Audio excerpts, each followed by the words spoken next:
Here we go. All right, we're officially being live streamed on Facebook. Welcome everyone to The Word is Right. Of course, tonight we have Jessica Helen Lopez in the house. You don't know what you don't know, and I'm very excited about that because I know what you don't know, and that makes me very happy. Because tonight you're about to get your world rocked. She is seriously one of the greatest female Chicana poets that we have in the world. I feel like firmly believe this. I've written beautiful things whenever I'm around her. She pours into the community. Yeah, it's just amazing. So tonight the open mic list goes, I'll open the open mic. We got Doc Janning, Jeff Cottrell, Teresa Gallian, Generalissimo, Bram, Ed Poetastic, Chanson, Dane, Sophia Falco, poet, award-winning poet Sophia Falco. Yes, you must include all of those accolades. Urban Cowboy Poet and Shocky G. If I missed anyone along the way who dropped their name in, my deepest apologies. Just put your name again in the chat. I will get to it. The chat goes super, super fast. Welcome, Marianne Peterson in the room. Welcome. Our very own Stacey Dyson is here tonight from Tesoro. It's a worldwide women's organization. Myself, Teresa Gallian, a bunch of other women are part of. We're super excited. Maybe Jessica can join our organization. That would be a dream. All right, so I'm going to go ahead, give you the rules for tonight. Up to 5 minutes on the open mic list. I'm not going to buzz you or ding you, but please don't be a jerk and take like 10 minutes. We got a lot of people to get through and a beautiful feature we want to hear from. We'll most likely, we'll cut the list after Generalissimo and bring up Jessica so that Generalissimo has an opportunity to read tonight. And then don't worry, open micers, I will finish up with you when our feature is done. Try to stay the whole time if you can. It is best when we can stay and support one another. And let me just close out of all of that. Maybe that will help. All right. This is a brave space. I don't say it's a safe space because I can't guarantee anyone's safety. It is a live poetry open mic. You can say anything you fucking want. You can say dick and shit and pussy and all those great, wonderful words. The only thing you're not allowed to do is bring any hate speech whatsoever. If I feel you're a threat to anyone in this room, you will be gone, baby, gone, and not allowed the fuck back in. We run a tight ship. We're all adults here. Please remember we are artists and this is our art form. Do not drop into the DMs of any of the performers without consent. And remember, no is a whole fucking answer. All right, let's go. So I'm going to read a poem that actually I wrote in Shocky's workshop a couple days ago. And it's very much New Mexico. It's when Jessica was featuring, I was like, I'm gonna read this on her feature because it affects I think many New Mexicans are actually fucking paying attention in the world. And let's go. The end. Title 42 expires is the title of this poem. I think about the broken levees during Katrina.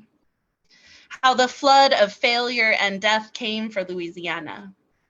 Whenever the news chooses to give a 10-second spot during not so prime time to the massive drowning of desperate human necessity at the southern border.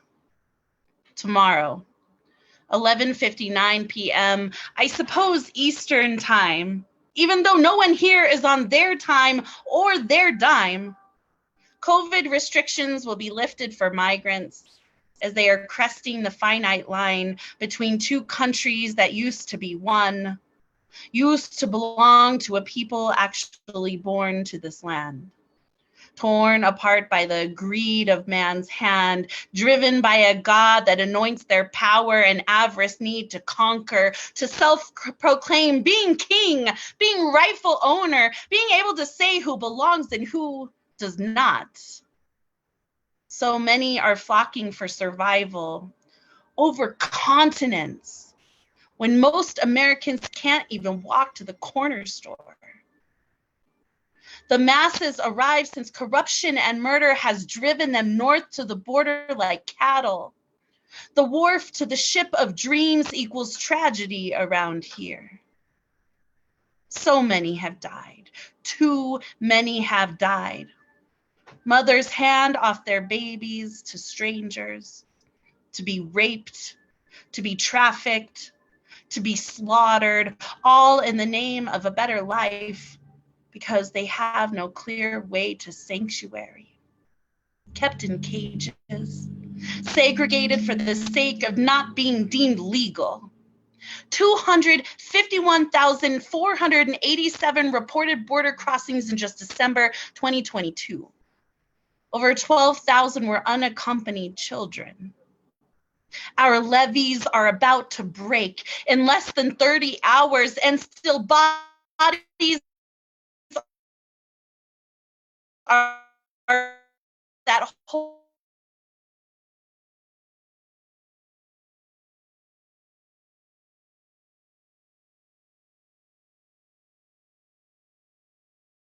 holds the ghosts of hope, those who try to own and scared and wet.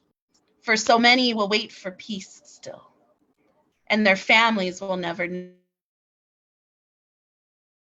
know, never see their corpses or be called to join them and said, oh, the audio. All right, watch. I'll just go back up to the last stanza. Our levees are about to break in less than 30 hours, and still bodies are burning in trailers, in car accidents, in tents on the side of a river that holds only the ghosts of hope, those who tried to cross before, and those who died cold and alone and scared and wet, who sacrificed because there is no other choice for so many who wait for this place still. And their families will never know. They will never see the corpses or be called to join them in said promised land. This is not the American dream. This is not the America I am proud of. This is not the place that saves the many, but a few. We allow poor communities of color to die slowly, one at a time. Glacial genocide. While the government decides how much it will cost, then points a heavy finger to the other guy. Mothers would never let this happen. Mothers would never let their children die. No one came. No one came for weeks after Katrina. No one has come here. No one has ever come here, except now 1,500 extra troops to this place. Send lawyers, send doctors, send actual help, or send more coroners, more casket makers, more priests and poets to write the true history. Thank you. Let's go, damn it, let's go. Let's go! I'm so excited for tonight. Let's go. Doc Janning, you're up next, followed by Jeff Cottrell, Teresa, and then Generalissimo, and then we'll bring up our feature, and the rest of you can get on. If you'd like on the open mic list, please let me know. Are you ready, Doc? I am ready. This first piece is titled Grace of a Fading Day. In the grace of a fading day, the space between land and sea, the space between light and dark, the time between past and future, within infinite moments, in regions of wisdom and dreams, on a quest of imaginings and symbols, in unplumbed depths of astral history, the infinite, inexplicable, penultimate, luminous sound of ecstasy, sensation of a wing gliding across strings of an instrument in the sonority of affirmation, and time, shrouded in shadow, reveals the semblance of existence, unknown words sung in arcane voices and daydreams of spiders, everything, everywhere, every planet, and infinity.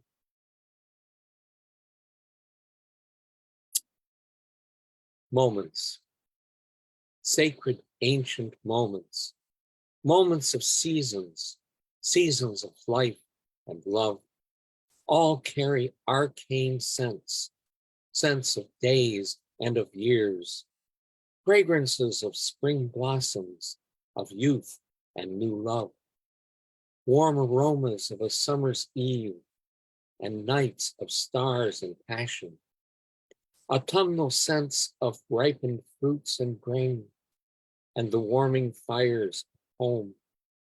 Winter's chill smell of cold and snow, and the denouement of days, moments of time and place, moments of memory, moments. And I will. Oh, Doc, yes. I've been missing you, by the way, sir. I'm glad you're here. Well, I'm here and I'm not there with you, so. My last piece is titled Cameo. I picture your face, carved in silhouette, carved of the mists of time, carved in all the shapes of you, in every line and curve of you, in the softness and sounds of you, in all the colors of memory, in all the colors of love, shaped in suspended visions, visions of a future which never was, all become a cameo,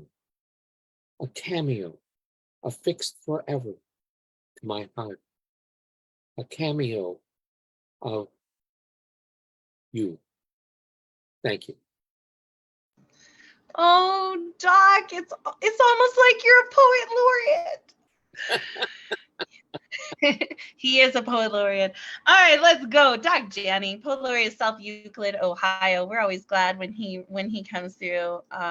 Yes, please keep coming. We've been missing you, and I'm so glad that things are happening for you in your poetry world. I'm very excited and love to champion all the work You're that missing you're me. doing. Are you trying to hit me? Hit you? I would never hit you. I'm not a violent person. Well, that's Hit the only on way you? you're going to miss No. me is if you try to hit me. No, I miss my poets, and I say my poets without ownership, but with my friends, my peers, my colleagues in this beautiful world. All right, welcome. AJ Houston just got here. Welcome, AJ. If you would like to get on the open mic list, let me know. All right, Jeff Cottrell. Jeff will be here in Albuquerque. Don't forget, we have the New Mexico Poetry Summit coming up in September 8th, 9th, and 10th. I'm so excited. Jessica Helen Lopez will be a headliner. I believe we have 21 people coming. 14 or 15 of them are from outside New Mexico. Jeff Cottrell's coming down all the way from Canada. Yeah. So I'm so excited. Don't look for him. You won't recognize him anyway. That goes back to New York City. The whole no one can recognize Jeff Cottrell. And I'm like, how is it that you don't recognize Jeff Cottrell? I mean, he's Jeff Cottrell, but he's a wonderful, incredible spoken word artist and author as well. His book Hate Story is just phenomenal. And then after Jeff, we have Teresa Generalissimo. You'll be in 3. Then we will break and bring up our feature. And then I've got Bram, Ed, Chanson, Dane, Sophia, award-winning poet Sophia Falco, Urban Cowboy poet Shaki G, and Marianne Peterson. If anyone else wants on the open mic list, it is open. Let me know. Jeff, are you ready? Yes. Okay. And I am the poet laureate of my kitchen. So there you go. So I'll do an oldie. I'm sure a few of you have heard this one before. It's called Meeting. Afternoon stakeholders, I'd like to take ownership of this meeting and utilize it to reach out to all of you on the team and touch base in a proactive way. Going forward, before we hit the ground running in regards to our action item list, does anybody here have an ask? Any of you have an ask? Nobody has an ask? No ask. Well, let's use our bandwidth wisely and get on with our thought shower. For our primary action item going forward, let's consider reprioritizing our delivery strategy in regards to our best practices and our learnings. Do our best practices add value to the team? Do they result in value added? What kind of impact do they have? How does it impact you as a team member? How do you impact the team? How do you impact the bottom line? Do you do it in an impactful way? Is it done impactfully? Is this a cutting edge impact compliant with our externalities, or does this impact result in a negative growth? Does this impact minimize the usage of bandwidth, or is it a wastage of metrics? Is it appropriate to think outside the box here, or would it be better to look for the low-hanging fruit by leveraging a standard operating procedure with a high-quality solution? In regards to this action item, does anybody have an ask? Any ask? No asks yet. Fine, let's progress the situation by doing a 360 and layering the message with alignments and blue sky thinking. In regards to our new SOP, we are forced to deal with a severe and challenging opportunity. How can we solution this opportunity? How can we action this opportunity? If we take the ball and run with it and be intentional with this opportunity, how will this impact our deliverables? After we leverage the SOP and weaponize it and then slaughter the firstborn children of our competitors, should we task our scrutineers to redact the usage of our externalities with a full hard stop? Oh, somebody has an ask. Yes. No, we are not going to be slaughtering any children. That was a metaphor. Now then, in regards to our secondary objectives and our mission statement, let's unpack this and liaise with our negative growth going forward. To put a pin in that, how much bandwidth should we expend by tasking the deliverables to the external stakeholders? And will that result in scope creep? How can we solution this impact in the third quarter with a focus on state-of-the-art technologies? Should we detonate the bomb in the hospital's underground parking garage? And if so, should we take it offline?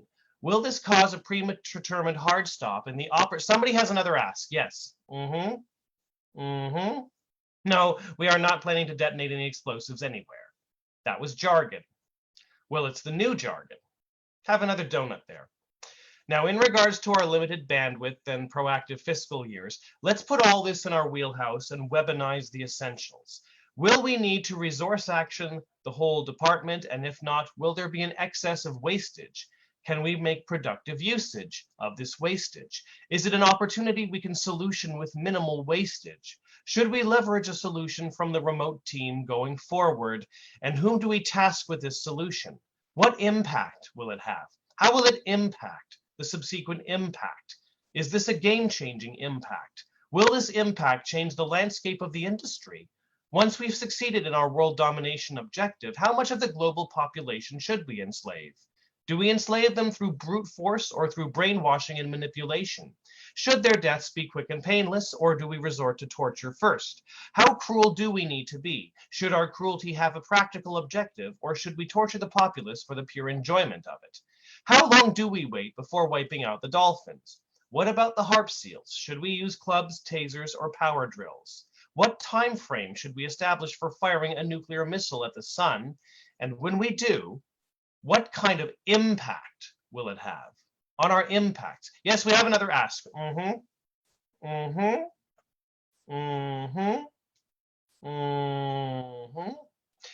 Well, I think this team member's asks are having a negative impact on our bottom line.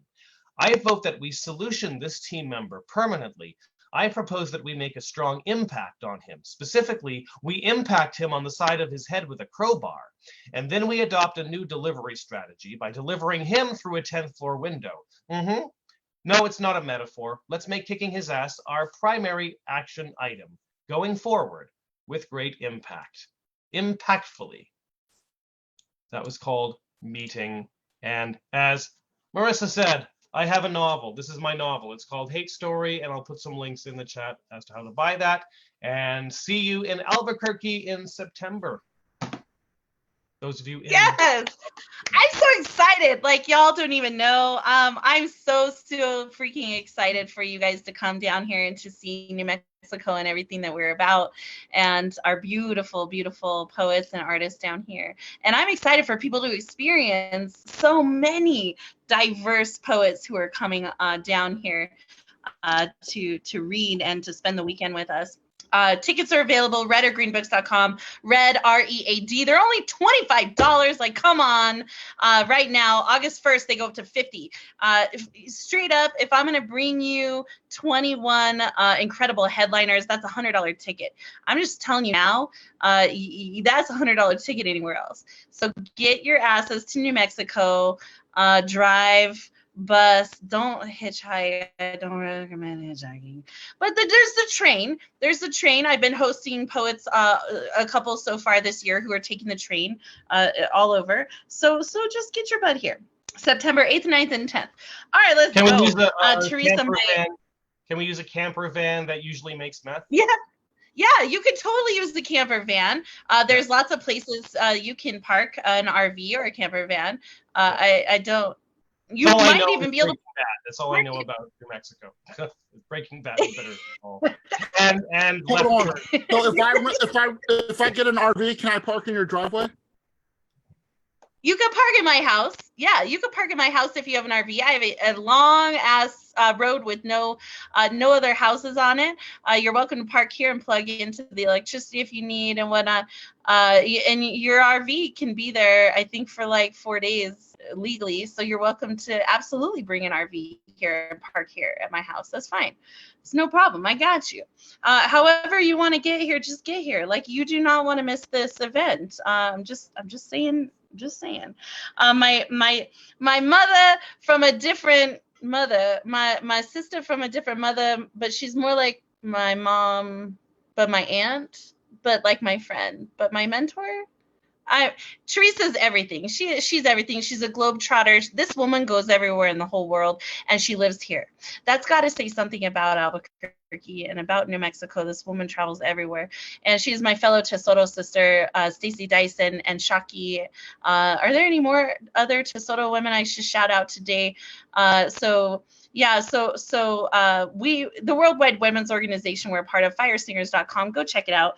And then after Teresa, we have Generalissimo, and then we'll bring up our feature. Just get. Thank you, Marissa. I'm still in Egypt. Dear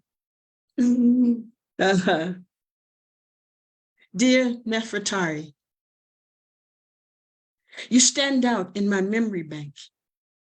Even the ancient Greeks paid homage to your beautiful prowess and intellectual power, with the gift of silver that stood out against all the gold adorning your body. Your tomb is a womb of majesty. Were you surprised to find out when your soul left a body, you could not take any trinkets with you into your next life? After 3,000 years, your tomb rose like a phoenix from the sand. You left a legacy of feminine power that screamed into the future. Many stand before your beautiful imagery in awe. Some read the hieroglyphics that sing your story. No men are in your tomb. The power of your presence is a symbol to the power of feminine energy given from the heavenly planes.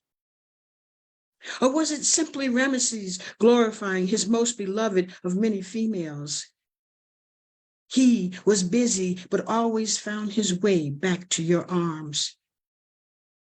He took your body, but never conquered your soul. How many times have you returned to Earth to fight for the freedom of the sacred feminine? How many times have you stood on the edge of the planet, overwhelmed with sacred water flowing from your eyes to bathe the sadness that our dear Mother Earth holds? And the second piece is called Goddess Isis Speaks, after visiting the Temple of Isis. I have taken you in every way a goddess can.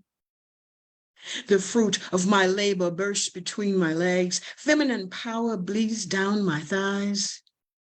You are caught in the awe of my power. I suckle you at will until my thirst is quenched. Then I lay you gently upon the earth and tell my story of conqueror on these walls with the art of my pen. One day I will return to this temple, behold the beauty of the goddess hands that scrolled on these walls. I will stroll across the temple walls and wonder in awe, who bequeaths this beauty risen from the sand? Thank you. Oh my God. Feminine power bleeds down my thighs. Oh my God. Let's go. Oh man, Teresa, thank you so much for being part of tonight and for being part of Tesoro and part of the Albuquerque poetry community. Like, thank you. Amazing. Just, you're such a blessing. Thank you so much. All right, Generalissimo. We have Generalissimo Brian Franco. I call my twin because our birthdays are on the same day. Let's see. Are you ready, G? I'd be ready. Okay, let's go to the top of this. The first is a brand new piece. It's called, well, the first line is actually the title. Dear Mrs. Lusher, first, I apologize if I spelled your name wrong, but you were a math teacher. You were every kid's favorite fifth grade teacher at St. Paul's Episcopal School in Mobile, Alabama. You were an exuberant redhead with a smile that lit up every room you entered and every soul of every person in your presence.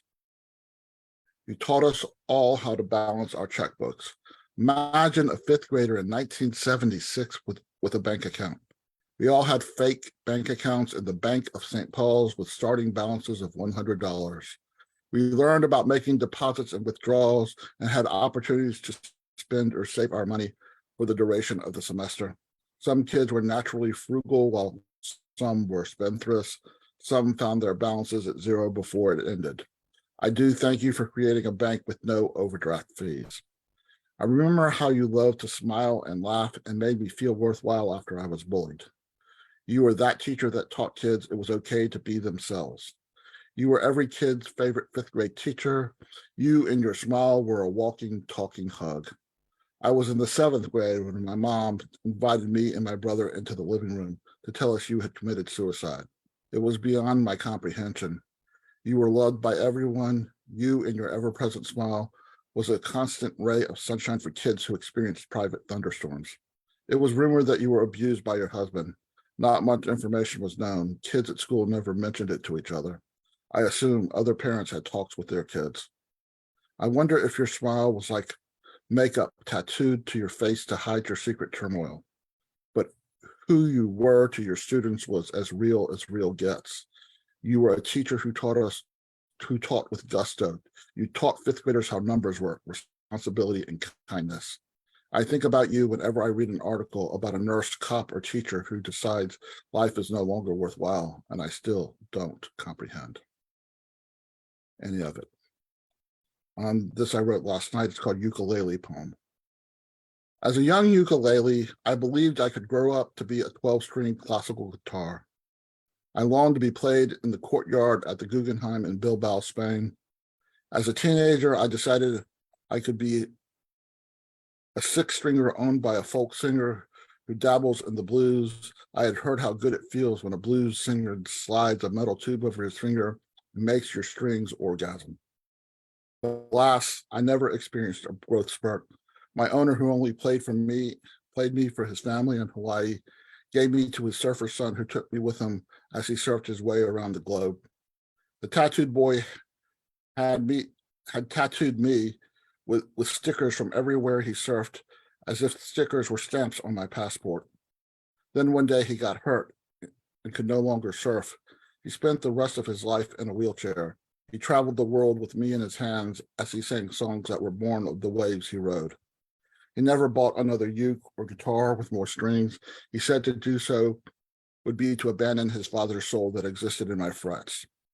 Though he fell in love more than once, he never married or had kids. He believed his mission in life was to spread the love and humanity he inherited from his father. When I was a boy, I was a gift to a teenage boy who listened to folk and blues and Spanish classical guitar music. Though he would play me and sing to girls he thought he loved, then to his wife and child, I always thought he longed for more strings, but he never replaced me. And when he taught his boy how to play me, he said I was his prized possession and told his boy to never take me for granted. While I traveled the world with him, he often talked to me as if I were his dad. He cried over many broken hearts while strumming me. He never took me for granted, just like his dad never did. And now I live in a glass case in the Smithsonian, having lived a truly wonderful life and happy to have lived life with the strings I was born with. And I'm going to just read this. Oh, let's go, G. Let's go. Okay, can I do this one more? Go. Yes, please. That you drop. Yes. Okay, there is a new prayer candle in the prayer candle store. Our Lady of the Slaughtered Innocents. I asked a Jamaican woman at the store in Queens if the woman on the candle holding a dead baby dripping blood onto the ground was a saint. She responded no. The woman painted on the highball candle glass was every mother of every child killed in a mass shooting. The woman painted on the highball candle glass was every child of every mother killed in a mass shooting. The woman painted on the highball candle glass was every spouse, parent, child, friend, and lover of every person killed in a mass shooting. The blood was not blood, but bullets that rains 40 days and 40 nights and continues to flood the world long after they exit guns and end innocent lives. She told me after all the wax burns down, she gives refills of wax after each new mass shooting. Thank you. And I'm going to put in the chat how you can go ahead and vote for my poem in the poetry contest for NAMI New Jersey. Thank you. Thank you so much, Generalissimo. Go buy his book. We were honored to publish him and his book, Everything I Think Is All in My Mind. It is a wonderful book. And also, he is a contributor of American Graveyard Calls to End Gun Violence that we launched this spring. This is an incredible anthology. 26 states and 8 countries are represented between the 2 anthology books that we've put out. So definitely thank you so much, G, for being part of that, and go buy his book. All right, we're going to welcome up Jessica Helen Lopez. I'm going to turn off my camera so that it doesn't stutter, because this woman deserves a flawless entry because she's just so spectacular. And she is a real human. I can attest to this. So for those who are going to ask yourself after this show, was that real? Yes, it was very real. Jessica Helen Lopez is the city of Albuquerque, New Mexico Poet Laureate Emeritus 2024 to 2020. 2014 to 2016, and the author of 5 collections of poetry. Her most recent book, The Blood Poems, was published in the fall of 2021 by the University of New Mexico Press and was nominated for a Housatonic Book Award. It is available for order at unmpress.com and other book outlets found in-store and online. A Justice for Migrant Women's Collective, Rural Women's Fellow, and a Pushcart Prize for Poetry nominee. She is also an educator at the Native American Community Academy for the Institute of American Indian Arts and teaches for the UNM Chicana and Chicano Studies Department. A California-born Chicana by way of Deming, New Mexico, and the surrounding frontera communities of Las Cruces, New Mexico, and El Paso, Texas. Lopez is a New Mexico Humanities Council Chautauqua. Oh my God. Was that close? Chautauqua scholar. I hope that's right, because Spanish is my second language, but you're super close, and that's an indigenous word, and it's Chautauqua, but you're super close. Chautauqua. Okay, very cool. You had all the syllables. My grandmother is Cherokee, but this is very different for me. But I'm willing to try and learn and grow, right? A national award-winning slam poet, a recipient of the New Mexico Women's Press Zia Book Award, and is the Native Youth Opportunities Director for the NACA Inspired Schools Network, a network of indigenous schools rooted in anti-racist, anti-bias, culturally relevant education, and BIPOC community design schools. Featured as one of 10 up-and-coming Latinx poets you need to know by Remezcla, a multimedia production company uplifting the Latin American cultural sphere of art makers. She is the former host of the televised UNM PBS weekly arts and culture show Colores. Lopez is available for book readings, presentations, one-on-one or group workshops, narration, voice work, grant writing, curriculum design, guest teaching. You can contact her at jessicahelenlopez@gmail.com or visit her website, jessicahelenlopezpoet.wordpress.com. Her full bio is at the Word is Right's event page. Unmute your mics. Get up for our feature reader tonight, Miss Jessica Helen Lopez. Hey, Marissa, you're the best hype woman ever in the world. And I'm also available to drink beer, dog sit your chihuahuas, and also go on any kind of protest against the patriarch, or capitalism in general. And you can find me at the corner street, probably, I don't know, maybe just hanging out with the homies. So thank you, Marissa, for that lovely introduction. I'm so happy to be here. Happy Saturday. Happy Mother's Day weekend to all the mamas out there. I actually had a beautiful day today with my own daughter, who's 21. We got to cruise around the botanical gardens. I ate a bunch of pasta after that. And I may or may not be drinking some mama juice right now. So, you know, it's been a beautiful day and I get to now hang out with you all. Again, Marissa, thanks so much. Mama juice, exactly. Thank you so much for having me. I'm just going to go right into it.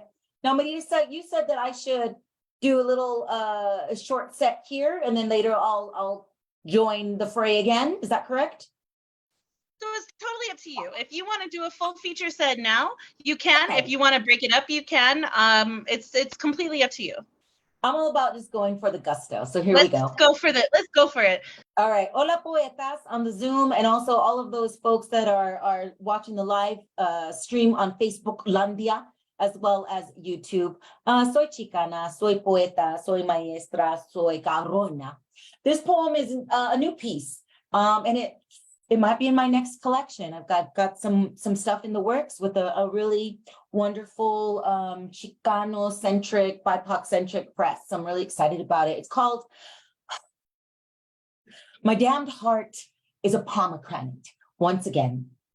And I started off it with a quote by Khalil Gibran from his poem, The Pomegranate. He wrote, "Once when I was living in the heart of a pomegranate, I heard a seed saying, 'Someday I shall become a tree, and the wind will sing in my branches, and the sun will dance on my leaves, and I shall be strong and beautiful through all the seasons.'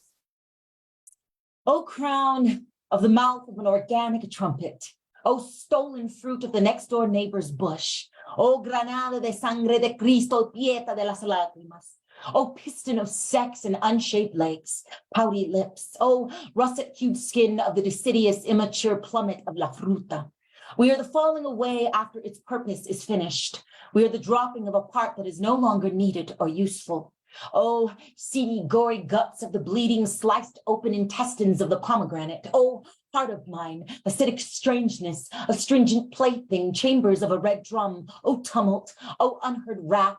Oh, tiny disaster and tsunami of pill and pulp. Oh, sad syrup of the crimson saliva swirled between and made from the molasses of our mouths. Oh, we are the underworld, fruit of the dead sprung from the blood of Adonis. We are Persephone's long winter, bride of Hades, counting the abacus of time. We are Zapata's assassination, spilled veins of El Clario del Sur, heart of the peasants. Oh, death-dealing poppy pods of the left breast. Oh, contradiction of little lies spout from the right. Oh, Our Lady of the Pomegranate, fertility and boiled wheat. My heart is a pomegranate again.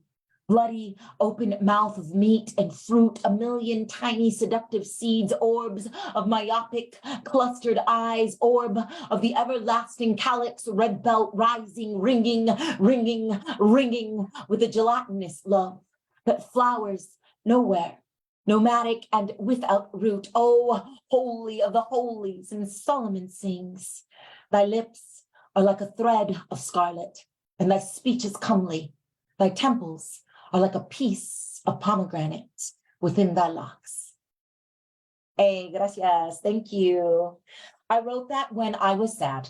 I really believe poetry is medicine, and it certainly helps when you have a heartbreak, and which is basically what all my poems are about. So there you go. And I really did steal a pomegranate, chunk of fruit from my next door neighbor. Luckily, they did not call the cops.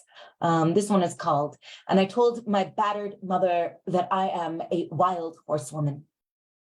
New shit.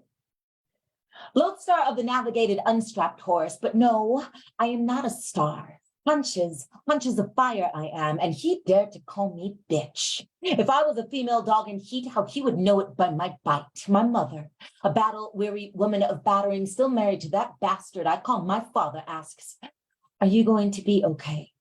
I don't falter, that as she is unfamiliar with my unbridled surge, my thigh-heavy power of a muscled ability to run, gallop, galvanize, gloat. She never learned how to leave, lurch, lean into a wild, dark, frenzied freedom. I have been practicing this for years. An ultimate fling of the long mane, unfettered filly. He called me bitch, punk, asshole, jerk, and I yanked myself from his cricket story that was not my own. Cycle breaker, breaker of cycles I am, lodestar gazer of the untamed equine. I have been running with and from wolves since the day I was born. Glistening, black, sweaty coat cut from my mother's gut. I escaped you, your husband, him, long before any of you noticed. I am sleek like that. I am powerful beyond all of your imaginations like that, like that, like that. I am stealth, stilly, wild Mustang like that. Mistengo, mostrenco, masterless cattle. I do not revivify your long and dark traumas. I will not be beaten, whooped, worn down. I'd rather die a mighty death, unmountable mare, before I ever let you and you and you or you whip me to a filigree. Witness my froth, foam, and gloating teeth. See how I gleam, gloam in the darkness, horse body like a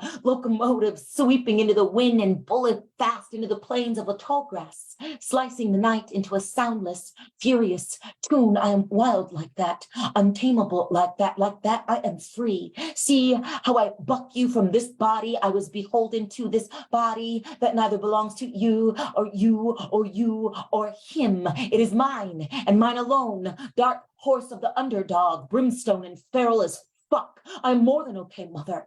I am the mare, the stallion, and the herd. I am the herd in lust with the lodestar, the ever guiding light into the great and wild darkness, forever righteous with rage, and no one will tell me otherwise. Thank you. Gracias. For some reason, my dogs always leave my office whenever I start performing poetry. I don't know what it is. I don't think it's that they dislike poetry. They just think mama's mad. And you know what? I am. I've got a lot of shit that I got to work through with my poetry. And that's why I especially like working with young poets. You know, I've been an educator for many years, and I've been very privileged, honored to work with young poets.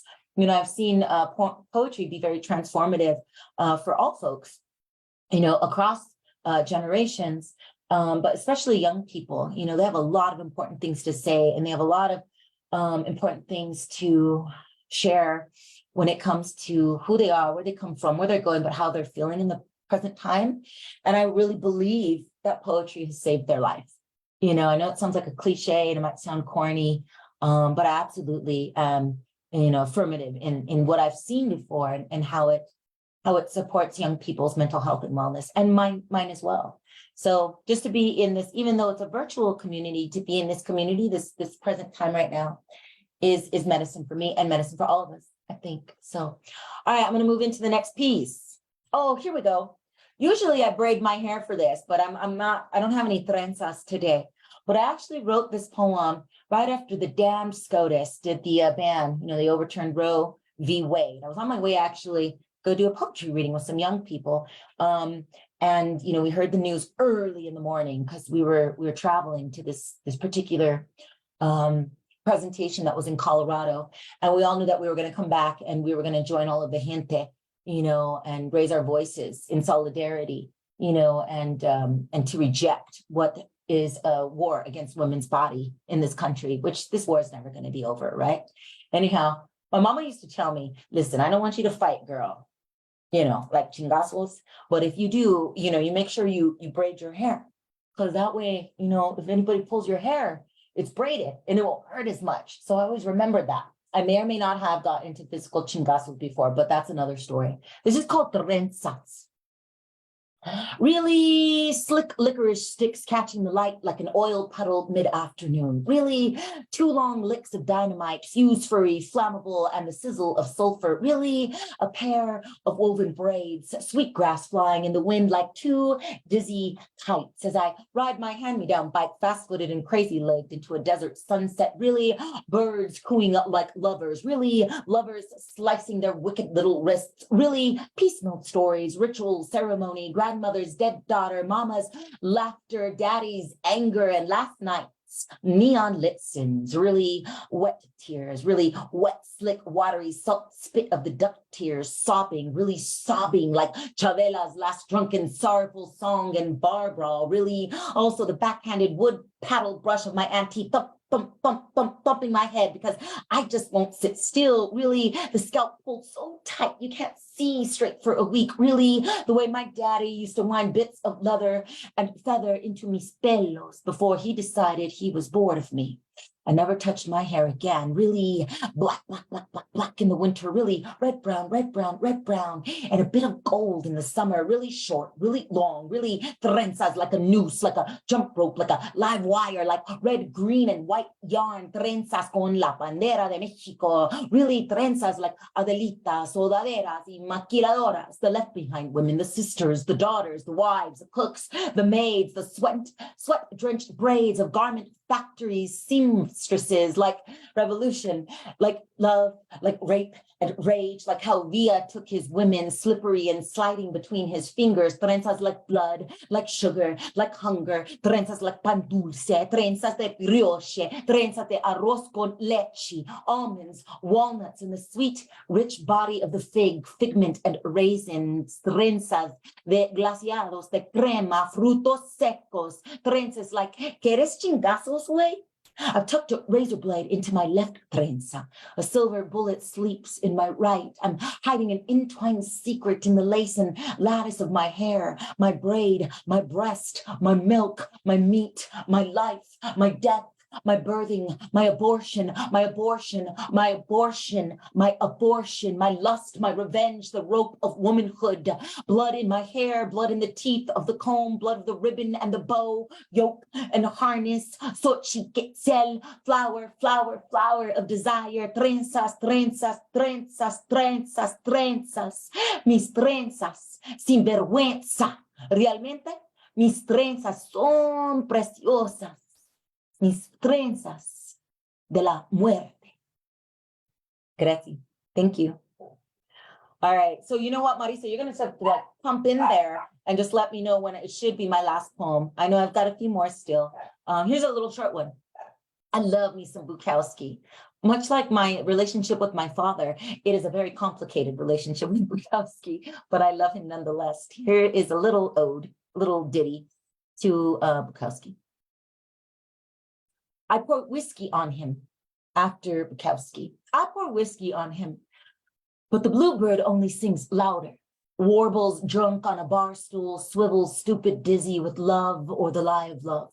I say, stay in there, bluebird. Stay inside my crooked, too skinny, shitty little chest. But here it comes, slanted, singing sloppy, chirping tunes to scare away the men who don't like bluebirds, who are afraid of the blue and how the blue is deep and deafening. So I pour more whiskey on its wings, strike a phosphorus match, and it lights up like a fucking torch. Now it is a phoenix, an orange and yellow blazing house fire, a furnace lit in my chest right there in front of all of the other borrachos at the bar who are hoping to score, fuck somebody, anybody who agrees to go home with them to pretend at love and flying and singing until the dawn drums its way into morning, and then they kick the bluebird out of their bed into the asphalt-lined street to fend for its own. Bluebird, be still, I say.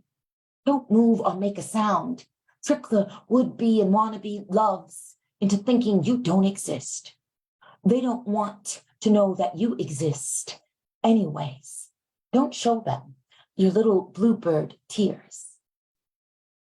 Gracias. Salud. Anybody who might be drinking agua or mama juice out there. So Kendrick Lamar is one of my favorite rappers, lyricists, the virtuoso. He won the Pulitzer Prize, y'all. He comes from Compton, California. That's actually where my dad is from. And, you know, I'm from Califa, so I was born in Paramount. We lived in Long Beach and Los Angeles. And a lot of my family on my father's side is from Compton. I haven't been there in a while, maybe a couple of years, but you know, this is where Kendrick Lamar comes from. That's his hood, and he won the Pulitzer. This is an ode to him, but it's also an ode to our young people who have to endure what they're doing right now across our country and around the world when we think about, you know, the violence that is endured during mass shootings at schools. As a teacher, you know, every time I hear of a new one. You know, my daughter and I were watching NPR. We're NPR junkies, and it was yet another shooting and then another mass shooting. And Mia's like, is that the same thing they were reporting on yesterday or 2 days ago? No, Mama, I told her, this is yet another one. And it's gone beyond just a phenomenon, right? This is here with us because of, you know, our fucked up legislation and, you know, the NRA culture. And we all know this, you know, I know I'm preaching to the choir, but this is what this poem is about. And it's a true story. It was close to New Year's Eve. And this happened for me. And I wrote about it. For the boys bumping Kendrick. Loyalty was the word of the day. Fat booty bass oozing from their four-door matte black Tacoma truck, spilling out and into the sunny autumnal afternoon all over Central Avenue. Their smiles were a collection of 5,000 lumen LED light bulbs bobbing and weaving with a good time, necks swiveling, and every one of them wore their seatbelts like their mamas taught them. Their happy was infectious, and I caught it, y'all, bumping in the middle of my chest as I saddled my dusty red Jeep Wrangler next to their truck on the corner of somewhere and that place. The traffic light was a big red halting hand telling the world to sit still for at least this moment. I'm an old lady by their standards, but they waved when they saw how I head nodded and mouthed the words, Kung Fu Kenny. Today, the morning news reported 4 dead bodies. Children shot up by another child while they sat at their desks pumping out arithmetic and iambic pentameter, or maybe merely just watching a wistful sun arc across the grease-smeared school window. Bored chins propped by hands, eyes that averted the scribble-scrabble of whiteboard, ears that muffled the teacher's drone, or perhaps they thought about college or sex or about how their fathers and mothers can't afford the rent, but mostly they probably just thrummed with the energy of their youth, young brains churning with whatever young thoughts they churned. And then a deep low bass, or was it a rattle of bullets like a snare drum? I can't remember what the reporter reported about what type of gun the boy used to squeeze a shower of lead from and into the soft, surprised bodies of his classmates, but he shot them dead. And this afternoon, they are still dead. And dead forever, they will remain crystallized in their youth, never to graduate, get a job, lose a job, fall in love, get divorced, raise a dog, lose a dog, go bankrupt, pay their first mortgage, travel to India, seek therapy for their midlife crises, ring in another new year, sing along to their favorite song. Kendrick says, shimmy ya, rock. And he says, done been down so long, lost hope, done come down so hard, I slowed. The boys were bright and alive and happy to breathe, to shine and shout together in unity, loyalty, loyalty, loyalty. The light turned green and off they drove with a wave and not a care in the world, cool as cool teenagers can be, 7 off to the golden shovel, probably playing hooky. I was so glad for them, so grateful for the beautiful boyish buoyancy that I almost cried. My chest felt about to burst open, spilling all of my joy out and onto the dashboard, right there on the corner of somewhere and that place. They drove off with a wave. Oh, loved that. Grazie. I love the use of Kendrick in there. Well, thanks, y'all. Thanks for, allowing me to feature tonight. I'm having a great time, and it's a beautiful Mother's Day weekend. All right, so I'm going to read a couple more. Does that work for you, Marissa? Ooh. Yes, you have like 12 minutes to play with. Whatever you want to do in that time, it's all yours. Okay, wonderful. So that was a lot of new things that I'm working on getting published, like I told you, for a collection. But I think what I'm going to do is maybe read something right now from the Blood Poems. I was very grateful to have been published in a series by UNM Press of all of our past and our current City of Albuquerque Poets Laureate. By the way, I found out when you pluralize Poets Laureate, you put the S at the end of poet and not in the end of laureate. Just if you wanted to know that. I had no idea that that's the way it was, but it is. And I wouldn't have known that if I hadn't needed to know that. So there you go. All right, so I'm going to read you a piece from here. Raise your hand if you've ever been divorced. All right, Well, this is a poem called Kicking with Death on a Sunday. I am sitting with death at my kitchen table, among the lemon-colored chairs and the cheap Van Gogh sunflower print glaring down at me from my whitewashed walls. The sunlight is not unlike the light that graces the face of the Sistine Chapel, and a gangster rap tune is floating through the neighborhood. The song is about bitches and how they all want to spread their legs like the glorious horrors of a Babylonian harlot house. But the lyrics are less artistic than that, though it has a good beat. It reminds me of life. Death is bored. It is listless and moves from one end of the table to the other. A child hopped up on Ritalin. I wish death would sit still for at least 1 second. I want to play dominoes with death, but it refrains. It is too busy busting cats into brown-skinned boys from Los Bahías and 5 Points just west of Bridge Street. I finally catch death's attention and say, look at me. It marvels at my beauty because I am beautiful. All the boys say that I am as they run trembling fingers across my lips, lips that burst with honey, the way a honeycomb does in the spring, the way boys make you love them and then leave, as all boys eventually do. Death is the male gaze. I say to death, will you kill me? It's Sunday, the Lord's Day. And I am melancholy with the mundane chores a housewife is expected to do, except I am not a wife anymore. Not since last fall. My divorce must be finalized by now, I think, but I am too lazy to drive down to the courthouse and check. Death does not agree with me, says divorce is nothing to die over, refuses to hold my hand. How rude. I will not be inviting death to my birthday party next weekend. Take that, death. Let the irony sink in, asshole. Death pretends not to be insulted. Finally, death offers a bit of compassion, takes pity on my young, old soul, shakes its knobby-faced head at me, wags a bony finger in my direction. Not your time, darling dear, not your time. And you must wait like a patient nurse tending the hospice wing. Death is a shroud that shrunk in the dryer. It is a baby tee, a too tight pair of yoga pants. I'll come back for you, says Death. I can't tell you when. In the meantime, Death says, read a book. Learn how to cook a green chile enchilada casserole like you always wanted to. Travel to India or Guatemala. I'm motherfucking Death, spelled with a capital D. I ain't got time for your broken, swollen, flagellating heart. I've got bigger fish to fry. Divorce ain't no thing but a chicken wing. Buck up, bitch. Bitch, buck up, said Death. It then whispers a few other idioms in my direction. They all make sense, the way death does sometimes, the way cliches offer up wisdom of the long deceased. And finally, I agree. Open the door and release death unto the breeze. It swirls like a pinwheel or a well-made kite. Free, finally free. And I am a woman ready to write her own story. Drown my sorrows in candlelit operas. My chakras are whirling, baby. They be whirling. Thank you.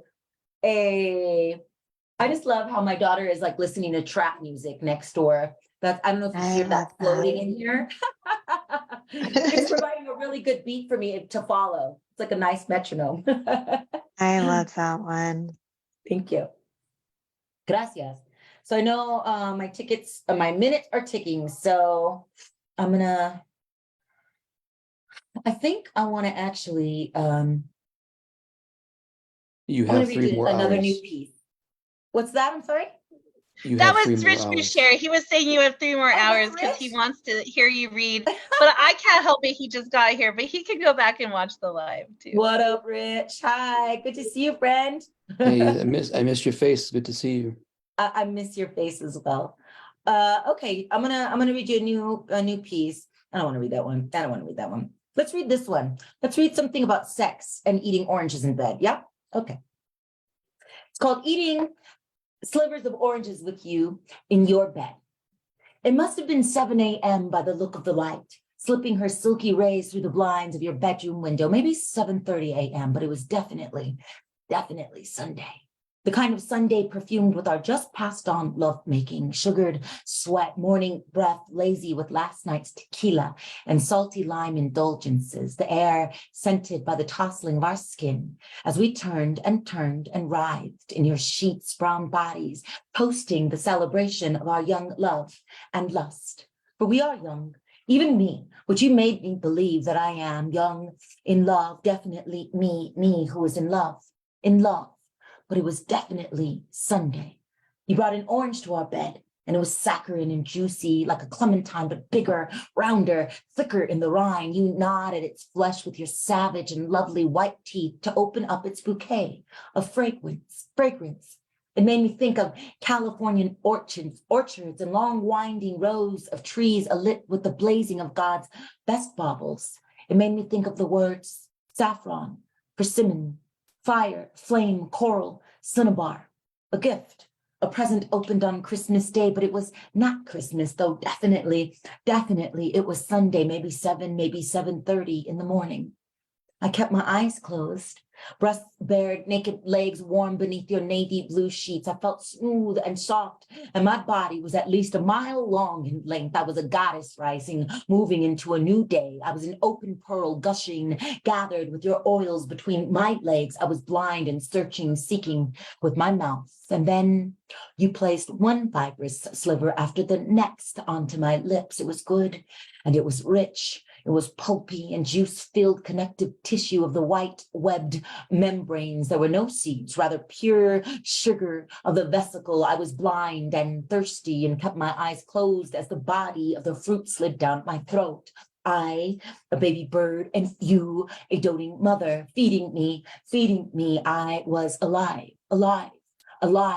burning with gold, food of fortune. I was only one of the 5 human senses: tang, relish, pellet, sapidity, flavor. I who crested and catapulted as an oceanic wave does, and the taste of it was. I thought of the Sanskrit word for orange, naranga. My mother tongue cried naranja. I thought of marmalade and of fingers on fire, flames like little orange flickering cat's tongues. I was a run-on sentence, a wild horse in a pasture of desire, a woman opening into an ecstasy, epiphany. Finally, I was laranja, chopatik, orengi, awoshlichli, chempa polsochi.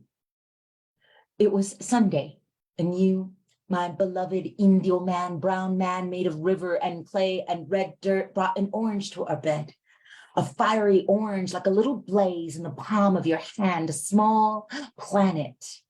I have decided this is the way you say you love me. Thank you. Gracias. This was before the divorce. No, I'm just kidding. Ooh, that was so good. That was after hours material. Yeah, it was. I mean, I really like reading Carrie because I feel very uncensored and it's quite liberating. That's beautiful. Yeah. So thank you. I think that's it. I don't want to take up too much time, and I know there are other folks on the open mic, and I just want to say again, hey, I really appreciate being able to share my words with you, and it was really nice because I've never done this set before, and a lot of the things that I read in the beginning, I've never read aloud other than to myself over and over and over as I write them. So this is the first time I've shared them. So I appreciate that. So muchas gracias. Thank you, Marissa. And thank you, fellow poetas, for your beautiful words and for your ear. Thank you.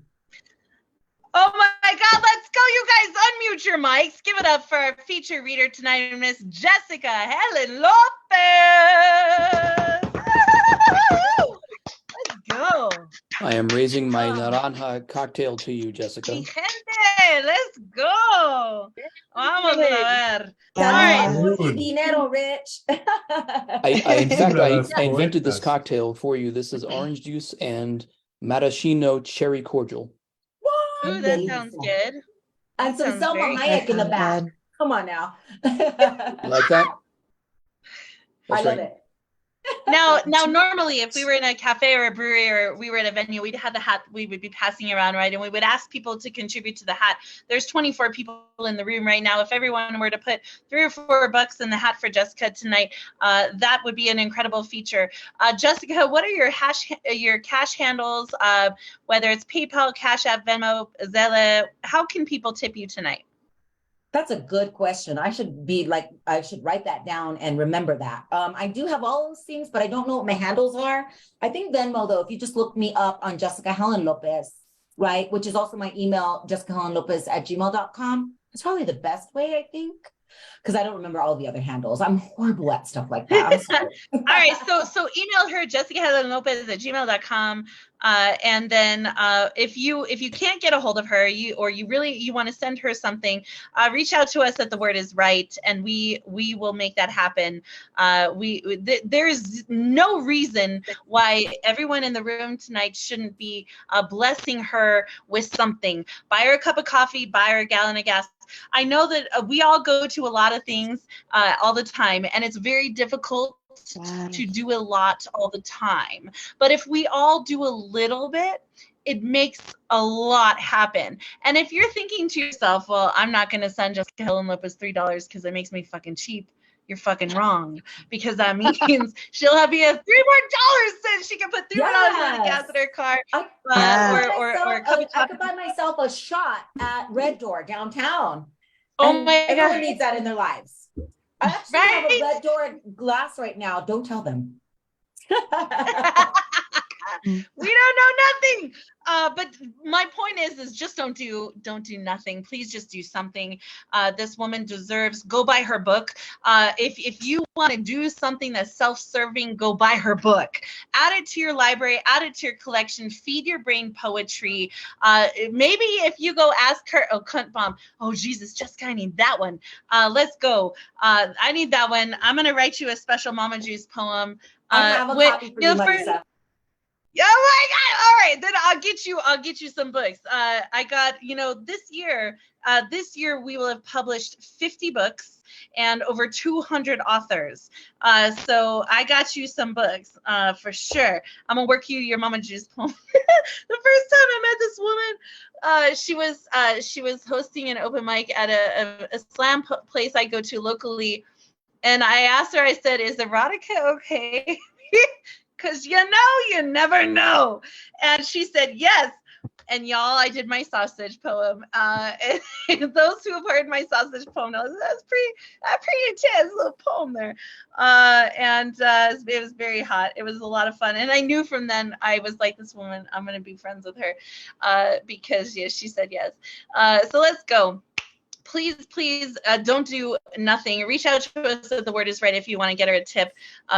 Send her a tip. If you do not have PayPal, Cash App, Venmo, Zelle, you are welcome to send a check in physically in the mail, cashier's check, money order. You can send cash.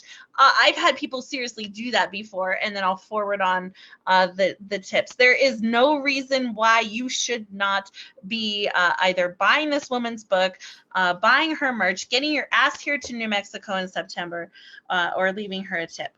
All right, let's go. All of her handles, her bio, everything is on The Word Is Right's Facebook event page for tonight. Please go. Find her, follow her. Jessica, you're welcome to drop your links in the chat. If you guys aren't following her, let's get serious about this poetry thing, right? Let's go. All right, the list reads as follows. It is an incredible open mic list. I hope our feature is able to stay and listen to you all, because many of you are going to be coming here in September. We have Bram, Ed Poetastic, Chanson, Dane, Sophia Falco, UCP, which is the Urban Cowboy Poet, Shaki G, Marianne Peterson, Gamila, Alexander, Rachel Johnson, Abraham Kamani's in the house. I haven't seen that guy forever. And Rich Boucher. I've got you certainly to round out the show this evening. Bram, are you ready? Thank you. Hi.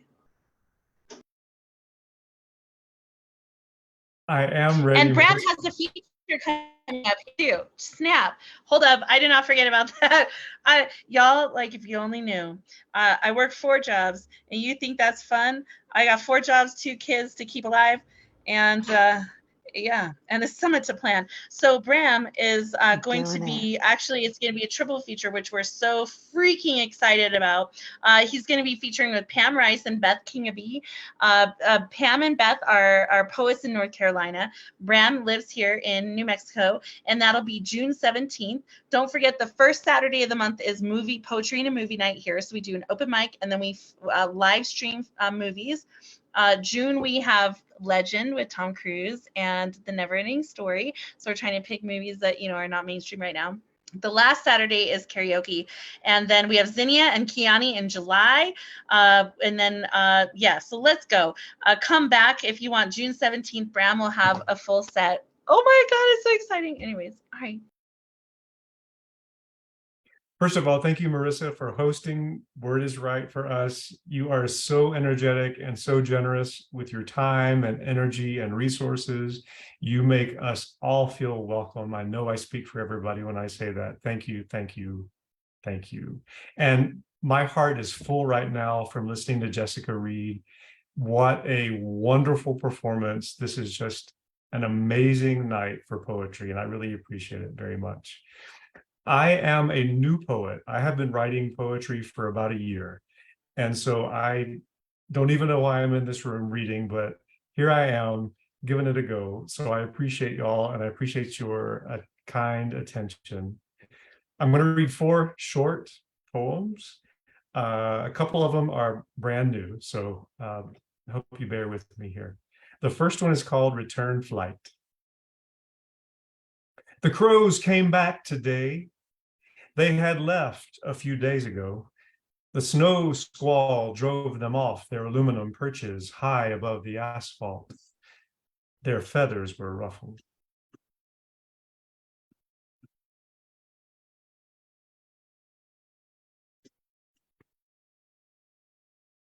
This poem I wrote for one of the National Poetry Month prompts that Marissa had on the Word is Right page. And this one was what she called a blackout poem or an erasure poem, where you find something and then you take things out of it and you make a poem out of it. So I thought I would give it a shot. So this one is called Benefits. America's greatest workplaces: diversity, responsible, fortune, contributions made to pay your benefits. Remember, preventive care, pay nothing, frequency, physician recommends, provides you basic life, declined partner, optional, declined spouse, optional, declined child, optional. In the event of death, long-term goals: easy, convenient, save, invest for your future.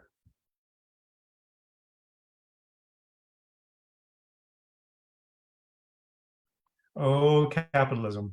Okay, the next poem is called Spring Cleaning. Fire and water, 2 of the 4 ancient elements. Fire, the greatest of all destroyers. Fire to scorch, singe, char, roast. Water, the greatest betrayer of healing. To drown, flood, submerge, inundate. Opposites of a kind, of a great circle pictured in your mind's eye, cut into 4 pie slices. The tips of the slices touch at the center, the circle's center. Opposite, yes. Connected, absolutely. Both of them cleanse. Fire to reduce, fire to disinfect. Water to remove, water to wash away. Fire to warm and to comfort. Water to cool and to comfort. Fire to sublimate. Water to quench, to heal, to destroy, to cleanse.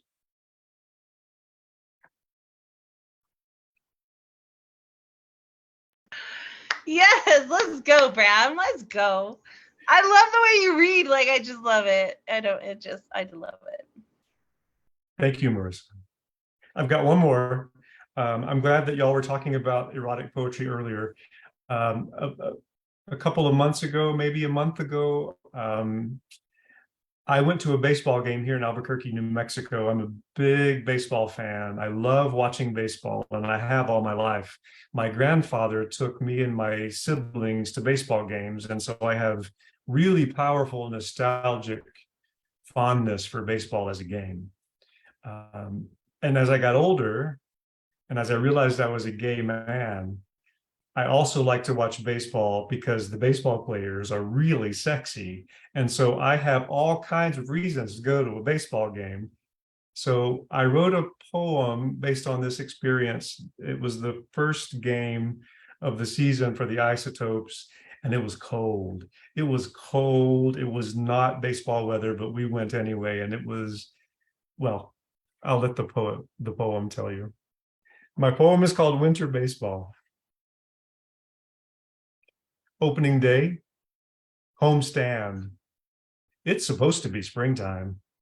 Romping April wind. Blue feelings about the cold. Blue fingers, blue breath.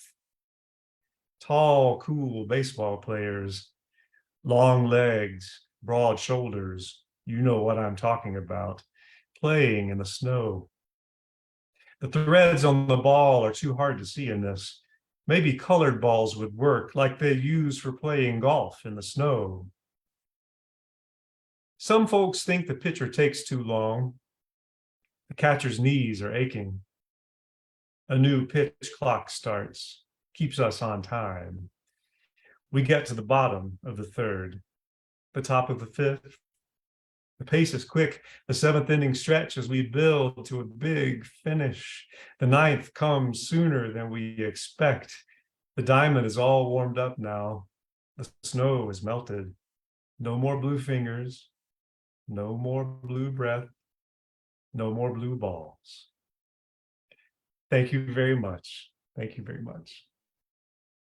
Let's go. I love Bram. I love Bram. Y'all, like, yeah, you're such a blessing to this city. I just have to say that, like, straight up. You're such a blessing to have here, especially in our queer community. I'm so excited to have you part of all the work that we're doing in that part of our city as well. So thank you so much. And you deserve to be here the same as anyone else who's here. So don't ever doubt that your work isn't polished enough, long enough, good enough, experienced enough, awarded enough. Like, fuck all of that. No, you deserve to be here. You are in the right place, and this is the right time. And this goes for everyone. You are all good enough to be in this space and to be writing. So please do not let that stifle your pen. Do not compare yourself, please. Plug into those who will put you up and continue to challenge you to grow. All right, let's go. Poetastic next. Everyone feel fantastic. I just love Poetastic. And then I got a chance on Dane, Sophia, UCP, G, Marianne Peterson, Camila, Alexander, the GOAT, Goldberg in the house, Rachel Johnson, Abraham Kamani, Rich Boucher, and Robert F. So let's go. It's an incredible list tonight. I hope y'all are able to stay as long as you can because it's gonna be a great night. Poetastic, what you got going on tonight? Well, I got a couple of poems so you can feel me and my magical sea. Thank you for this wonderful worldly fantasy. And happy Mother's Day from all the wonderful mothers. We love you. We love you. Okay. My name is Ed Protector of Fantastic. Please get time to drum rhyme for for Sublime. I got two pieces, so you don't go rhyme. My first piece is called The Bullets of War. I have a bullet for your name. My heart yearns for your demise. You're to blame for my flame. I'm going to kill you down to size. Why I mercy hate you? It's because you're my enemy. It's foggy hate, no clear views. My dark rage has no sympathy. I slowly reloaded my steel gun, my fingers covered in angry bees. My shadow covers the sun. Run away, please. There goes one of your eyes. You loudly blared, why? You fall, but your blood rise. You kept going. I whimpered with a sigh. There goes one of your arms. You're my prey, but please go far away. You're disarmed, but I still mean you harm. What can I say that went underway? There goes one of your legs. The pain must be unbearable. It sounds like cracked eggs. What is next is unconceivable. There goes your head. I forgot what you said. Oh, right. I hope you eat lead. The cold grounds your bed. The roses oozed and spread. There goes one of your hands. You're just a man. I feel you, but I try not to understand. Now your name is buried in dirt and sand. An image of a crying phantom, my body icy as steel. You can't find an inner sanctum. There's no peace for your ordeals without rest or heal. I hear your cries in my head. I wish it was me instead of you. I only dread the future up ahead. What can I do or hope to do? There are no winners in wars, more losses and no gains. There's no restorations or scores. Please, no more pain or life remains. Do I really need to explain? Thank you. I got a little spicy Peter say at least to go inside your crease. All right, this is called Honey Rain.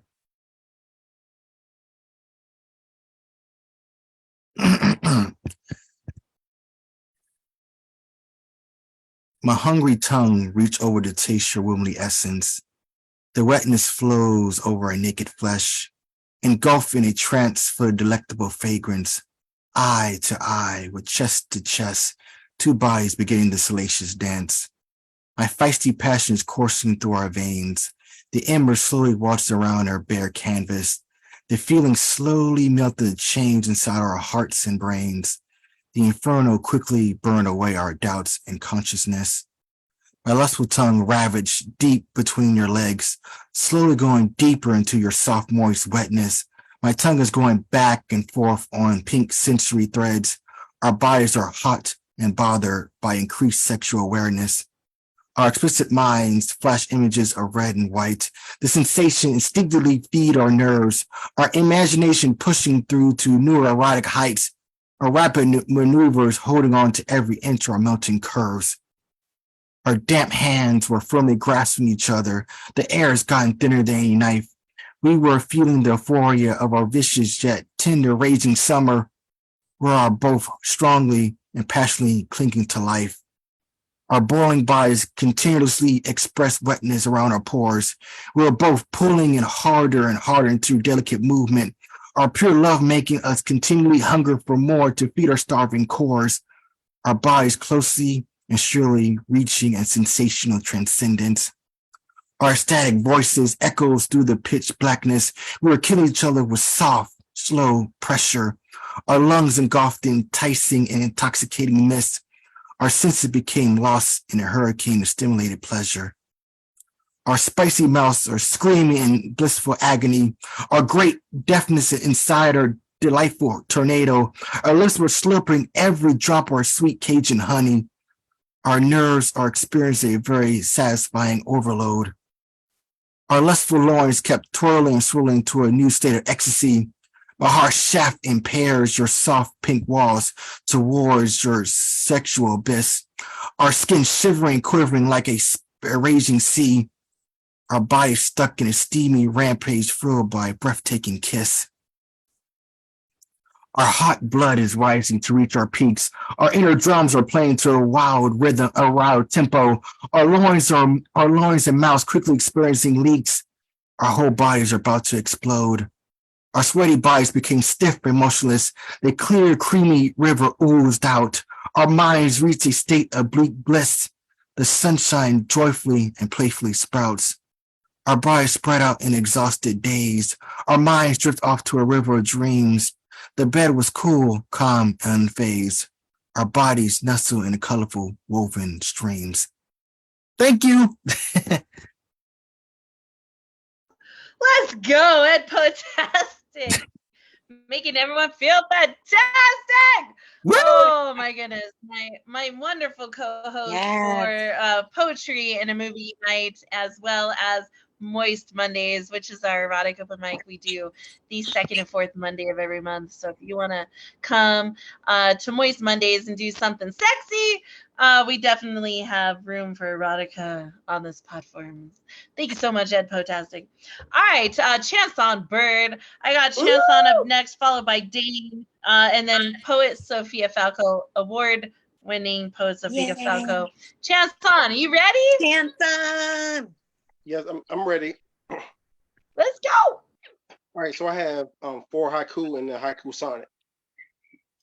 Friends through thick and thin friends through thick and thin, unless they thin out at times you really need them.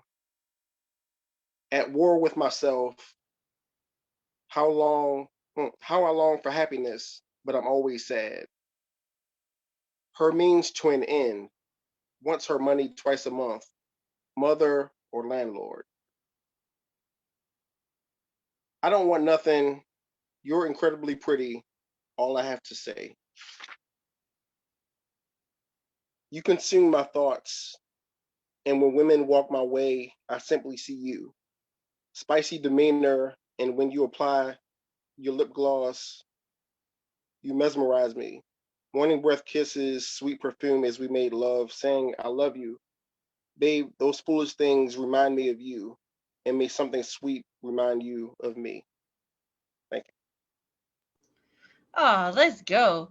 Chanson is also the leader of the haiku writing workshop here at The Word is Right, the second and fourth Sunday of the month, which is, I believe, tomorrow. Tomorrow is his workshop. He does a haiku workshop. We challenge Chanson, because we don't do anything normal around here, to break the Guinness Book of World Record most haiku. I guess technically, if you want, there's Sinrus, but he is well on his way. He has broken. He's into the thousands now for what he has written, and it is just an incredible thing to watch this man bloom and his journey. So if you're interested in doing a haiku workshop, the second and fourth Sunday here at Word is Right, he is our host for that. Oh yeah, he's like it. I think he's like past 3,000 or 4,000 by now. Chanson, I tell him every time someone asks him they should pay him $1. What are you at right now? The official count is 3,299. 3,299. Right, one more, you'll be at 3,300. Oh, we should do something when you're at 3,333. We should do that's a third of the way there. That's pretty freaking spectacular. The journey that you're on and what you're doing with that. So yeah, awesome. Let's go. All right, we got Dane Ince. Dane Ince, I got you. Is Dane still here? I don't see him. Oh, that's a shame. I think he traded places with Generally Snow, but then he couldn't stay. Dane Ince is amazing. He's a beatnik poet laureate, I think, around San Francisco area. I don't know specifically what his title is, but he's awesome. He has a open mic that he runs every week as well. So if you're able to get into Dane's events, go and check him out. He's wonderful. All right, that means that award-winning poet. Marissa, yeah, Dane is the Beat Poet Laureate of the state of California. Of all of California. Of all of California. Okay, I'm so glad that you yes, thank you. So he's the Beat Poet Laureate of California. Thank you, Doc, so much for clarifying that. I didn't want to say he was something without knowing for sure. So thank you, Doc, Jenny, and Nancy Helgeson is confirming it in the chat. Thank you so much. Dane is wonderful. In fact, he was our very first feature at Moist Mondays here at The Word is Right, back when he and I were writing erotica, before it was even fashionable.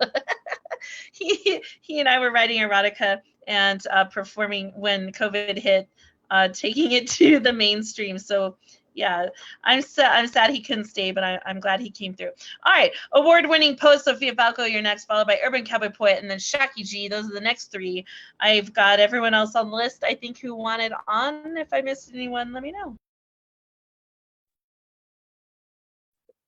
Okay, with that for that introduction. My goodness. But it's been great to listen to everyone tonight. And Jessica, the feature was really empowering and inspiring. So, and everyone here today. And so I'm going to read a haiku train from my third book, Chronicles of Cosmic Chaos in the Fourth Dimension, and then read a little excerpt of my new project that I'm working on. Okay, because Chanson inspires me about haikus. So I think this was from his workshop. It's titled Haiku Train Railways 3. Poetry ignite my ember, my flame, my fire, never extinguished. Existentialism may be the way. Live without street signs spelling out. Energy to moon and back, bursting with the blank possibilities.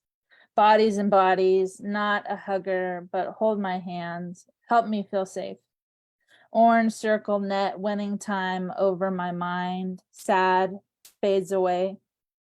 No need for balloons. In my mind's eye, I fly far from suffering now. Thank you. It's the haiku train. This is an excerpt from my project. Okay,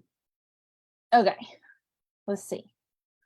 The staff members, this is completely different mode. Okay. The staff members had immense fear of me holding sharp objects, even a nail clipper.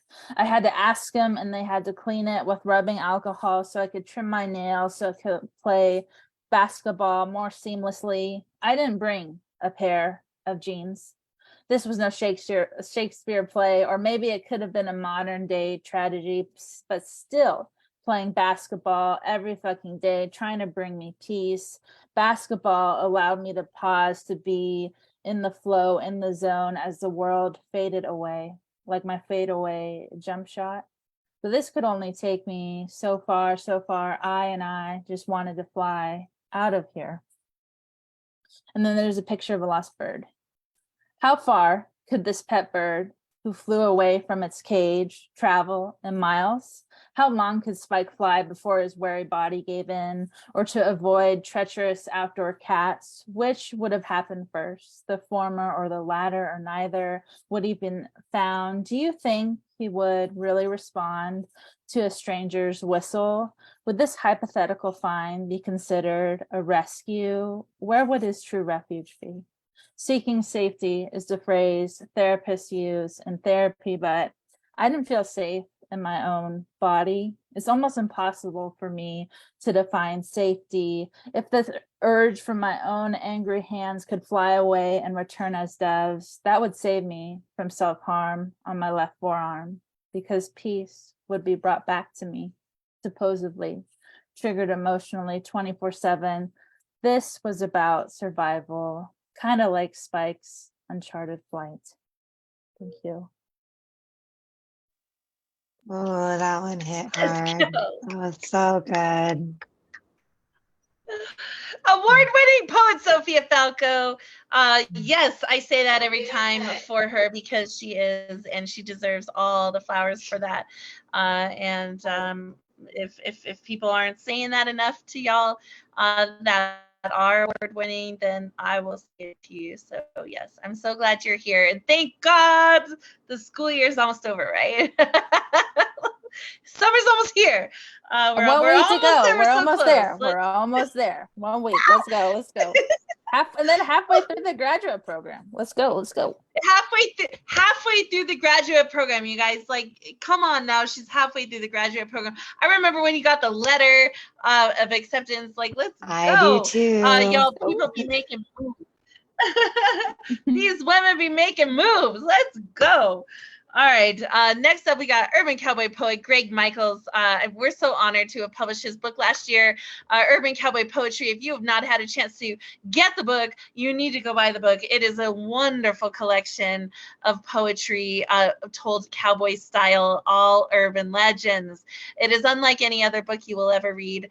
It's a wonderful book, beautifully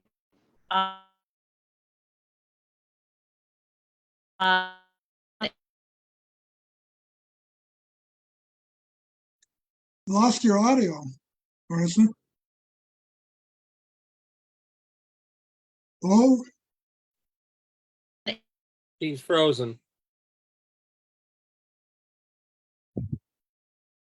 Should I just go on? Yeah, I don't know why it does that.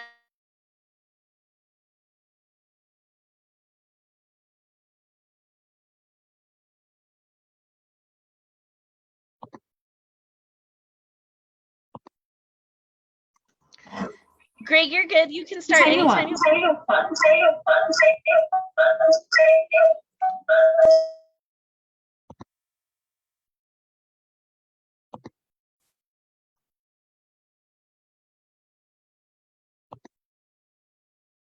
Should I just go on? I guess so.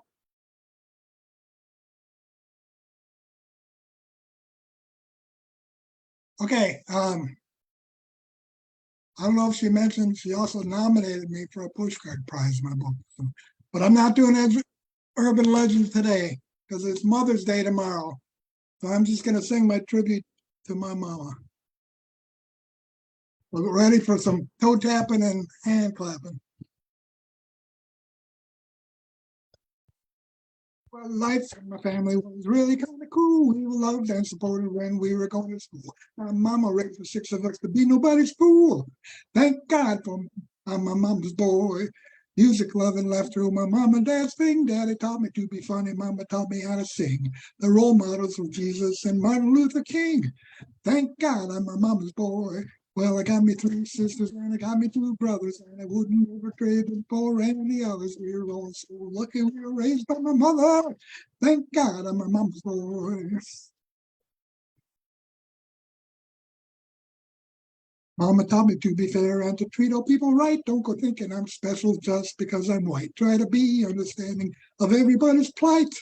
Thank God I'm my mama's boy. She said, say what you mean and you won't have to fear. Don't just tell people what they want to hear. Use tech, but be as honest as a full-length mirror. Thank God I'm my mama's boy.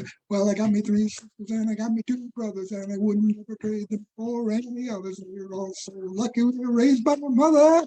Thank God I'm my mama's boy. She said, with music in your life, you can't go wrong. So she taught the 6 of us to raise a voice in song. Only one of us we wish would just hum along. Thank God I'm my mama's boy. She said, all people got the right to be what they can. It doesn't matter if you're a woman or a man. If you see an injustice, you got to take a stand. Thank God I'm my mama's boy. Well, I got me 3 sisters and I got me 2 brothers, and I wouldn't ever trade them for any others. We were all so lucky we were raised by my mother. Thank God I'm my mama's boy. When kids bully us or teachers treat us unfair or our spouses do us wrong, then from out of nowhere, mom shows up to defend us like a big old mother bear. Thank God I'm my mama's boy. My folks were kind to each other every single day. My mama loved my daddy up until he passed away. I've emulated them to be the man I am today. Thank God I'm my mama's boy. Well, I got me 3 sisters and I got me 2 brothers, and I wouldn't ever trade them for any others. We were all so lucky we were raised by my mother. Woo! Thank God I'm my mama's boy. Thank you. Yes, yes, let's go, Urban Cowboy Poet. Let's you. go, let's go. My mother would have been 100 years old this year. This will be her century year. Wow. Wow. Happy, yes, and happy Mother's Day to the moms. Happy Absolutely. Mother's Day to everybody's mom. Thank you so much, Urban Cowboy Poet Greg Michaels. If you have not got his book, get his book. I'll put the info in the chat. I'll put it in the chat. Perfect. Yes. Thank you so much for doing that. Welcome, Unmesh Mohikars here in the house, y'all, all the way from India. I feel like whenever we do his open mic Saturday morning, it's Saturday morning for me when he has his open mic really early. And then he sleeps the whole day and then he pops in at night. But it is his morning. So yeah, the sunshine blesses him. God is like, Unmesh. He gets the sunshine on him. So it's awesome. This is an absolutely global community we are part of. So good to see you, Unmesh. If you want to read, if you want on the list, I will absolutely entertain that and put you on. All right. Because that's what we're doing. This is how we Saturday night, y'all. I got Shaki G, Marianne, Camila, Alexander, the Goat Goldberg, Rachel Johnson, Abraham Kamani, Rich Boucher, Robert F. and Unmesh. And I'm gonna cut the list off at that because we're gonna run late tonight. But that's fine. I love it. It's all good. Give it all to me. Shaki G, I'm so excited Shaki is here. Shaki is part of our 2023 debut poets who we are launching this year. If you have not heard this woman read, if you have not heard her poetry, you need to. We just did a feature with her last night here at The Word is Right. She double featured with Rita Zahir. Get her book, pre-order her book. She has won multiple slams, multiple different types of awards for things for her video and spoken word. And I'm so honored to be publishing her book this year. So let's see. Shaki, are you ready? Yes. I'm gonna do an older piece. It's not that old. It's in my upcoming book. It's called Black Love. I've never considered myself a love poet. They say they don't relate to my love poems anyway.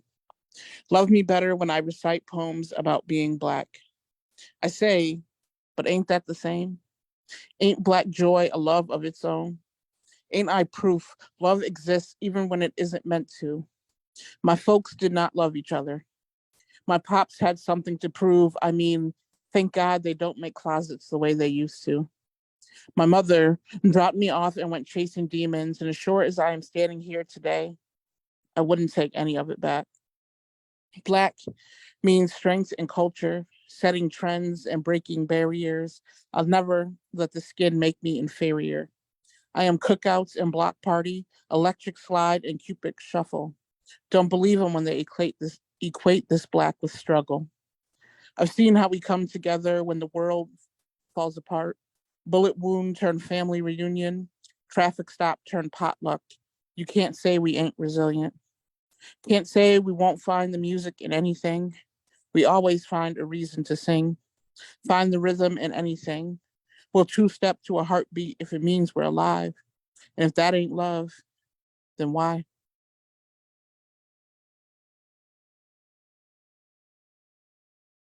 Damn it, let's go. Let's go, Shaki. Let's go. Last night she did, and then you have another one? That wasn't me. That was it?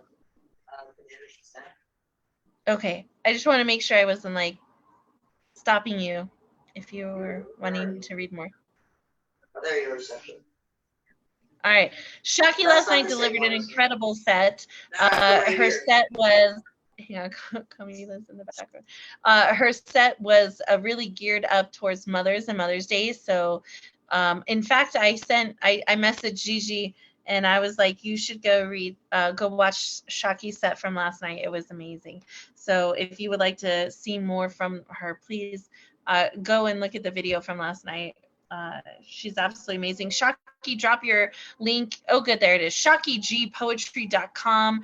You can pre-order. You're fine. You can pre-order her book there. I suggest that you pre-order it ASAP so that you can have that first wave of signed books from the author. All right, let's keep going. We got Marianne Peterson, then Camila Robles, and then Alexander the Goat Goldberger, the next three. Marianne Peterson, and we call her Miss Straightener Chaser, Miss Matter of Fact. She has the best opening lines of any poet I know. I know you got some pieces. Yeah. Okay, this was called Diversity, and I wrote this on the 3rd of this month. And I also entered this one into a poetry contest through Booksy.com. And I've gotten 34 reads on it so far on Booksy. Life would be boring without diversity. I'm you and you are me. We're all part of the human race. It doesn't matter the color of your skin. We're all unique. We're all part of God above. We need diversity to have interesting lives. Diversity is a good thing. I can learn from you and you can learn from me. Diversity is great. I like having diversity on this earth. We're all important. We could not survive without each other. It's that one. Yes, let's go, Marianne. All right, keep going. Okay, this next one I'm gonna do is when I specifically wrote about Mother's Day. And this one I wrote January 9th, 2014. And it's called a Mother's Day poem. Mother's Day is a day to celebrate women. We are the ones who carry the children in our wombs. We are the ones who are most important in a child's life, whether they're a boy or a girl. We are the ones who are supposed to have more empathy for others. We nurture the children as they grow, teach them things as they get older. We are known to be more sensitive. We're all future mothers or future motherly figures. Mother's Day is a special day that is put aside for us specifically. I like Mother's Day because it celebrates us women as we are and for who we are. That one.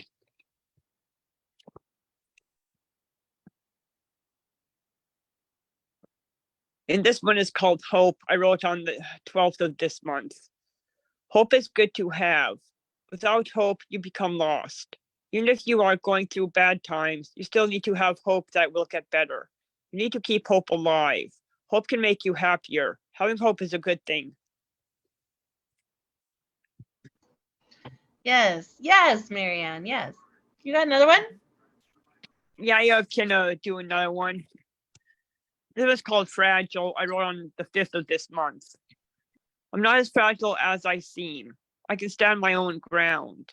I'm not as fragile as I seem. I'm stronger now. I'm not as fragile as I seem. I survived more than you know.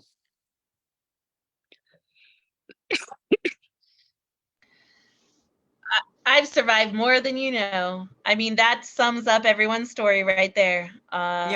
It's a very important reminder to remember that everyone has come through something. Yes.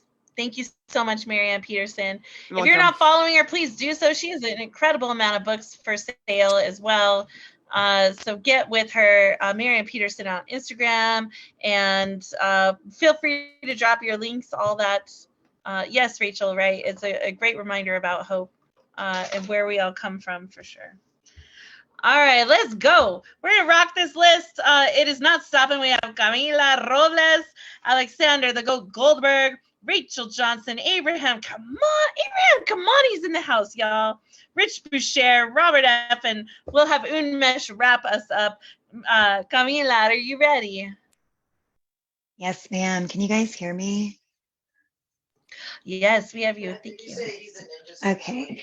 Hello. I'm so glad to be here. This is my first time on this platform. I'm seeing some familiar faces, Chanson and Sophia, who is here, and just getting to hear really amazing people. My name is Dr. Camila Robles. I'm an osteopathic physician. I work doing trauma recovery and neural reprogramming, and I also do psilocybin integration therapy around the Colorado area. I should be visiting Arizona and stuff soon. Take me a long time to view myself as a poet or an artist. I really just used a lot of my writing for my own trauma healing. But recently I've really had a lot of opportunities to kind of get my work out there, and I will be performing this poem at a local talent show called Pueblo Has Talent. And this poem is for I think a lot of people relate, because when you've gone through traumas, we often get misjudged or mislabeled as difficult or distant, or as my favorite one is called abrasive. So this poem is called Abrasive. Let me put this down real quick, sorry. Okay. I have kids in the background too screaming, I apologize. All right. They called me abrasive because they had never met anybody who had been faced with chasing down the basic necessities out of life. They had never met a real life phoenix who had been burned down to ashes by the strife of life, but from those ashes did arise, and they didn't know what it was like to have to tell lies, or to despise those around you just for living seemingly normal lives. Not jealous because of their looks or their book smarts, but jealous because they always had love.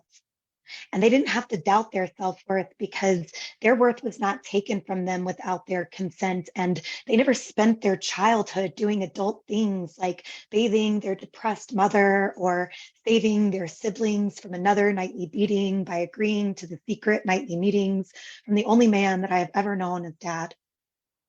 There once was a time that I thought I could never even speak that sentence because to speak the truth about the atrocities that I had never told would unravel in me and unfold a truth that I was not yet ready to identify with.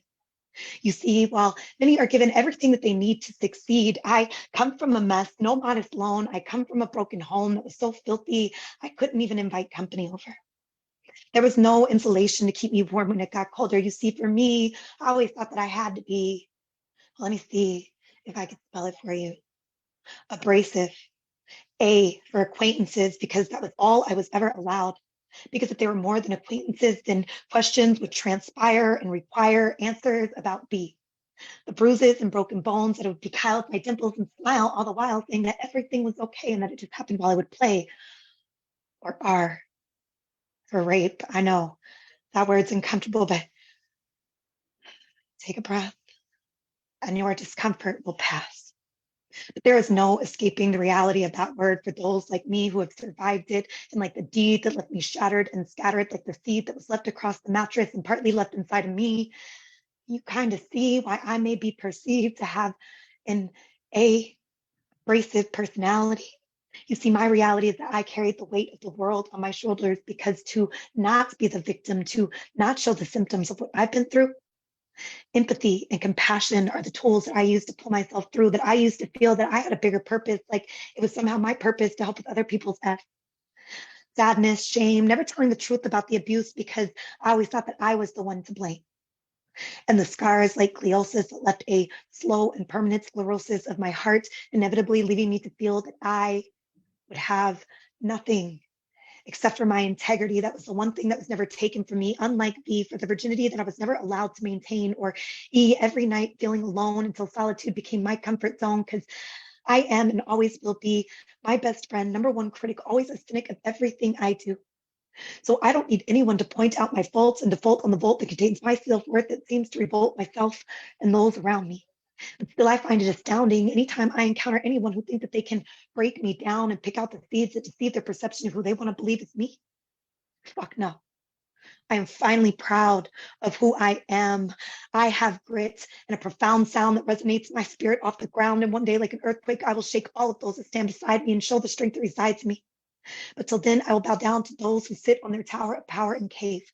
And I will abide by the rules of those whose hands built the constructs of success. But once I have earned my place, once I have built my own safe space, once there is no longer a trace of doubt in them and my capabilities, and I have shown that I can use these hands to heal, and I have shown that I have the knowledge and the skill, no longer will the beast inside be tamed.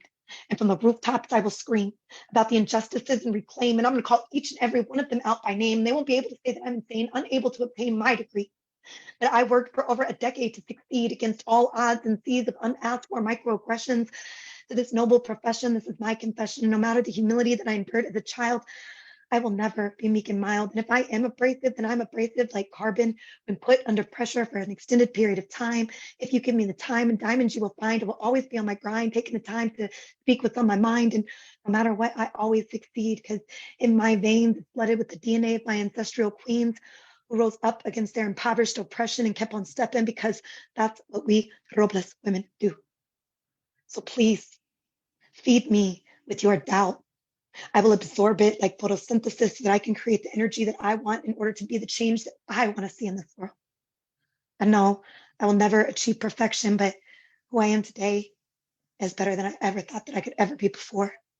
And I will always strive to be and to give more, but I will also probably be what some choose to see as abrasive, and I embrace it. Thank you.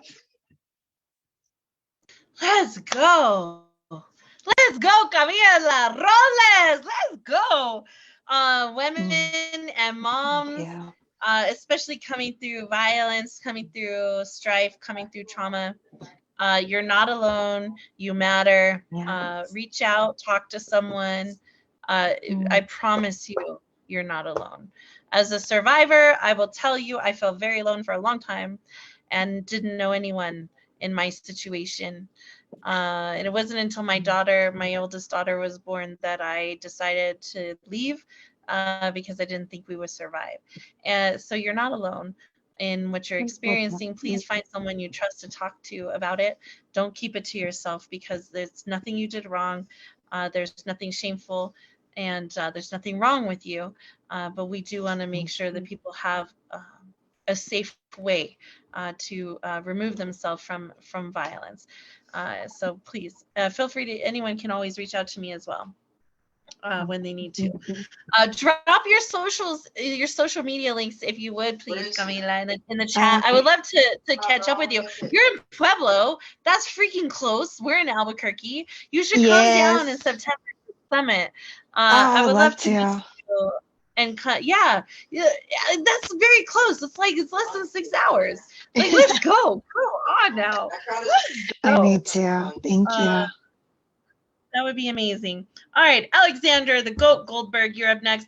Alex, I missed you earlier, but I put you on the open mic, so I changed it. It's Alexander, Rachel, Abraham, Rich, Robert F., Alex, Z, and then Unmesh to wrap us up tonight. Are you ready? The GOAT Goldberg. Okay. Yeah, for sure. Thank you, Marissa. Great performance by our featured Jessica. A great performance by all of the poets. We've heard singing tonight, courtesy of Urban Cowboy Poet. And we heard Shaki mentioning music in her poem.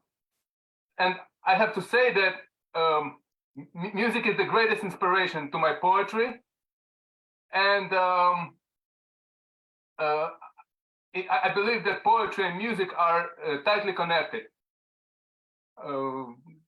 The great military commanders like Alexander the Great, Napoleon, and Julius Caesar, they're all in history books. And I believe that great composers like Mozart, Beethoven, Chopin, that they're all our contemporaries because their music is eternal and it is never outdated. So I wrote this poem yesterday. And the title of this poem is Music That Heals. I believe in the power of music. After research, the scientists found water structure and molecules movement are affected by different sounds. It's been proven that water is changing. We're made of it by 60%. And the music affects us immensely with the sounds, concerts that we attend. I am playing the concerts for children, and I'm seeing firsthand how it works. For our soldiers, it's just the beginning of the healing that great music serves. There's a healing that live music offers, and sometimes it could be a surprise. Boys and girls sing the songs at the concerts. They imagine the rain, close their eyes. When we listen to music with headsets, we perceive it with only our ears. But when we're at the concerts, we feel that it can make us laugh, bring us to tears. Through the music, we feel these emotions. Healing process eventually starts. At the concerts, the music absorbs us, and it enters our souls and our hearts. It's not only our mood that gets better, and I can feel it too at my age. Music heals everything, all together. Come to concerts. Experience change. Thank you. Let's go. The Goldberg is back. He probably never left. I just left. I've been busy. But Alexander Goldberg, awesome to have you back at The Word Is Right. Let's go. Don't forget, drop your social media links, y'all. I guarantee you're not all following each other because I know everyone who's in this room just about, and I guarantee you not everyone is following each other. So please do. The amount of diversity and experience and where people live in the world in this room is just so much fun. It's the word is right. It's another open mic. So thank you so much, Alexander. You got anything coming up? So far, no. Any plans to have me involved in somewhere? I'm sure would like to participate. Yeah. Awesome. Thank you so much for coming through. I do miss my New Yo peeps. It is kind of like a blast from the past when you get to hang out with all your old friends. All right, let's go. Rachel Johnson, another newcomer here to The Word Is Right. I'm very excited that there are a few new people tonight. Abraham Kamani is back, and he's back with a vengeance. I can see that face of his. He's like, I'm back. So I can't wait to see what he does tonight. Followed by Rich Boucher, Robert F., Alex Z., and Unmesh will wrap us up tonight. Are you ready, Miss Rachel? Oh, is she still here? Yes, I am. And I'm sorry if there's like any Hello, can you hear me? Hello, I'm Yes, sorry. I I can have a hear very you. bad connection, but I'll try my best. Satellite internet. So I'm Rachel Johnson, a disabled neurodivergent Diné poet, writer, artist, and photographer. And I just want to wish all the mothers out there happy Mother's Day. That includes the single fathers. Yay. And I loved all the Mother's Day poetry and the singing. It was so great. It cheered me up. So I'm going to start my reading with a poem about myself and my son. The poem's title is My Son Asks What Happens When You Die. Your spirit sheds your body and your soul expands to the size of an ocean. You become a part of everything, a part of the Creator. This is what I hope, at least. He asks, where is heaven? I say, we're here, and I don't have to lie. He climbs into my lap and tries to sink back into my stomach, to lay under my heart, whose cadence was once the pulse of God. He says, when you die, I want you to stay with me like a ghost, or can you stay in your body like a zombie? I smile into his fine hair. I will. I can never leave you. I don't want to be a juicy zombie, but I won't be a ghost either. Is it love that haunts us? He puts his ear under my breast as if he's trying to memorize the beat. And I'll read one more poem. And this is called Imitations of Burning, after Anne Sexton's Imitations of Drowning. And it's a direct address poem to Anne Sexton. Sorry, I just lost it. Give me a couple seconds to pull it back up.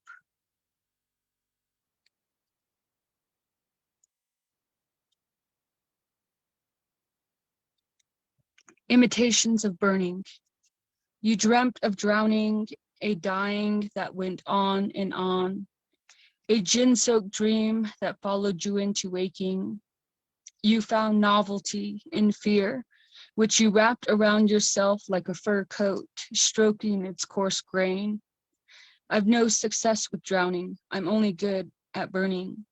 I tried beating myself against a stone to strike a spark, but his hands crumbled into fists, grappled, flung me to the linoleum floor. I was mute cold, giving off residual heat. Even the grip of my son's mouth at my nipple, tugging a strand called maternal love, couldn't lead me to living. Dreams were bleak, underside of waking.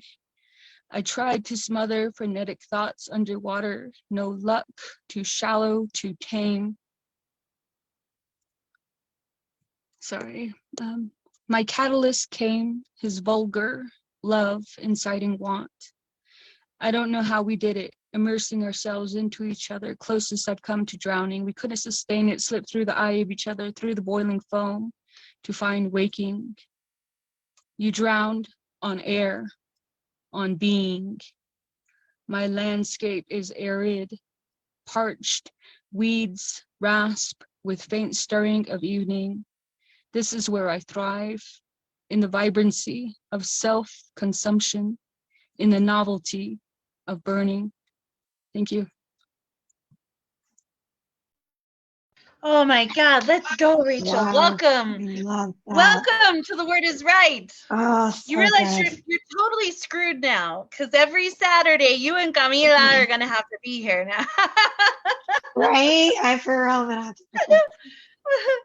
But seriously, we have shows pretty much every day of the week. There's something for everyone here between workshops and events and open mics. So just keep coming back to The Word is Right. It is a glorious mix of everything and everyone from all over the world. It's so much fun. So I'm so glad that you are here, Rachel. Thank you so much. Happy Mother's Day. You remind me of the blissful way children think and the questions that they ask and all the awesome things that they do. And I'm a mom of two, so yeah, and I have a teenager now. So like, yeah, this is crazy. Going through that right now. There should be that I need an entire vacation from my life now that I have a teenager. Oh, but it's so much fun. So welcome and thank you Right for there with coming in. you. Yeah, Camila, email Your me. natural habitat. Oh God, the natural. Oh my God. Did you eat? Screaming at them. Get out the video game.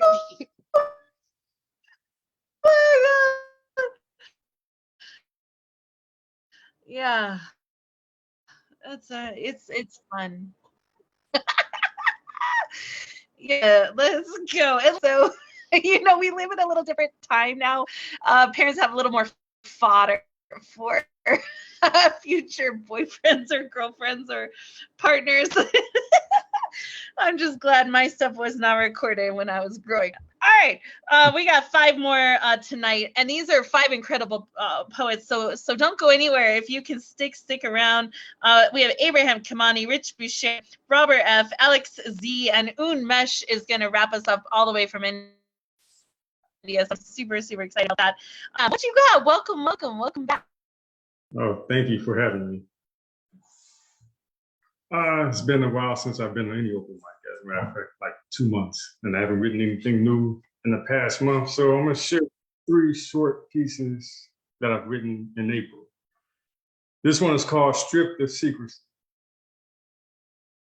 I write my story with a permanent ink pen so that when I die, my life will not be erased from the pages of a book. May all the readers study every single deed, right as well as wrong, printed with transparency, to judge me with honest scales. The number one hope I have for those with access to my professions is they will appreciate how much courage I mustered to expose myself fully stripped of secrecy in front of critics, unsure if I will be viewed as a living testament openly embraced or a dead body of work closed like a coffin, without being paid respects for the hours of labor I devoted to pouring out blood, sweat, and tears on sheets of paper with the appearance of rags, but a hunger for riches. That's the first one. The second one I wrote on April 4th, which marked the 55th year since Martin Luther King was assassinated. This one is called 1+1. A single gunshot had claimed Dr. King's body, but his spirit lives on the top of a mountain, looking at the promised land, utterly ruined. Dreams lie shattered and scattered in a pool of blood, pumping out of broken hearts, riddled with rage and hatred. Not a damn thing changed since this day in '68. Race problems unsolved. The lesson I remember in math is class division breaks the rich and poor into 2 separate groups, nowhere near equal, with such a harsh remainder of a wider gap in wealth. To this very day, when asked what is 1+1, the response I give is it equals double fuck racist and capitalist. And this last one is called X, and my divorce was actually finalized in January after being married for 14 and a half years. And it's a long story. It was actually a good marriage, but My wife at the time decided to move to another country, and I ended up coming back here. And 3 months afterwards, we decided to end the marriage. So this one is called X. X has become my least favorite letter in the alphabet. What difference will it make whether E stood next to X or left it alone when the pronunciation of husband and wife is no longer together until death made a riddle out of one of us? The irony and honor I find in divorce is two diagonal lines crossing each other's path symbolize a bond that can never be broken, which is why I will always have love for my ex, though I hate the letter X. All right, that's my simple. Let's go. Oh, Abraham, I'm so glad you're here. I'm sending you a big hug, my friend. Big hug. And it says a lot about a man who still says positive things about their ex. So good job on you. That's right. Indeed. I second that, Abraham. I appreciate every quote that I've got to listen to. You just dodged that red flag. I'm just excited because many of us have been together for the last couple of years during COVID. Most of us, I would say, in this room have been together since the beginning of COVID, so like the last 3 years. And you watch people in their lives and the things that happen to them, good, bad, other. So I'm so excited to see sometimes, like I'm a big aquarium hobbyist, and I've been doing saltwater fish for like 30 years. And in nature, hurricanes come to really kind of debride the coral reefs, and they move around stuff, and they kind of clean it out, if you will. And sometimes the storm is clearing your path, my friend. And that I'm hoping is what's happening for you, because you're an incredible person.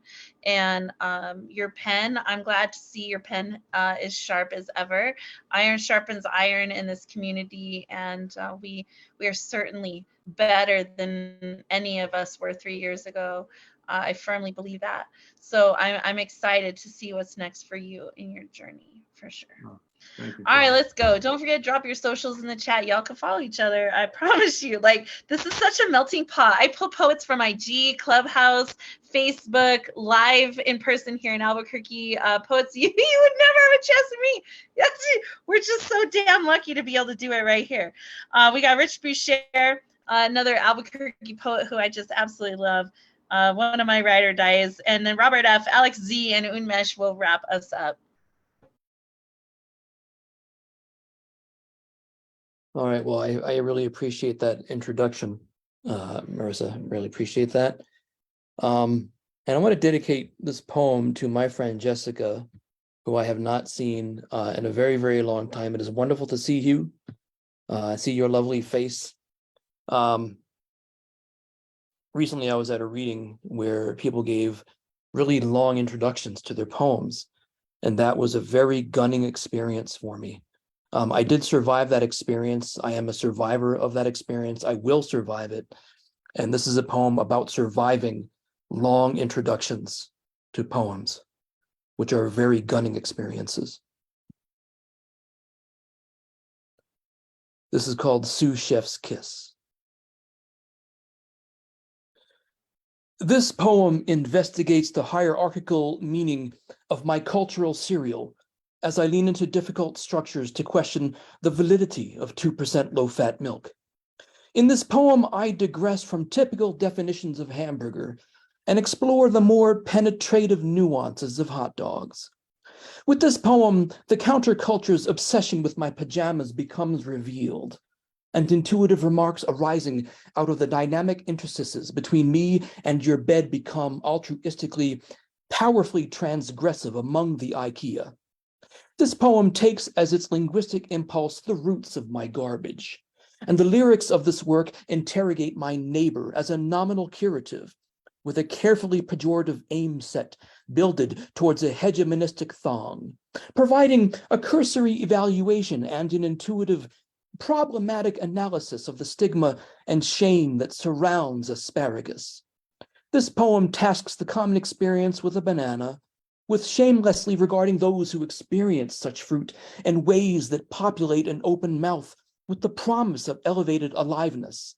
This poem bravelessly pulls the curtain over the emancipation of a typical serving of mac and cheese, thus overcoming indeed, in its own right, an intransigent society's predilection for corn on the cob.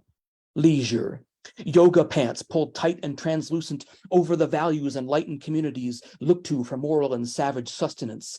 And so therefore, a significant portion of this poem has dilated cervical understandings of lingerie to extreme soaked hybrids of hubris and potential within the dialectical confines of your mama, thereby proving provincially that vast swaths of heuristic adult video stores cannot and will not accommodate a climate of intimidation when the general populace has no taste for it, them, us, a lollipop, or indeed the viewer.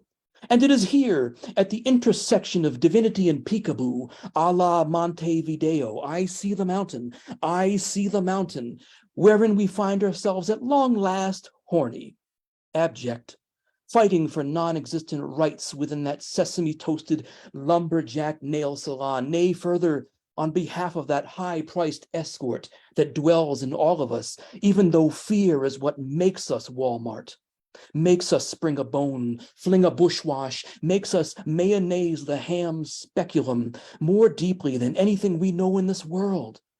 But those of us who are courageous enough to challenge the foregone climacticisms inherent in both the box of Jimmy Dean's frozen sausage and in the conglomerate tricycles of institutional sugarless disforeplay will doubtedly survive the difference, with a brilliant gleam in the newfound groin of equitable, just barbecues, and a renewed hope for next Thursday, a kind of sous chef's kiss, if you will.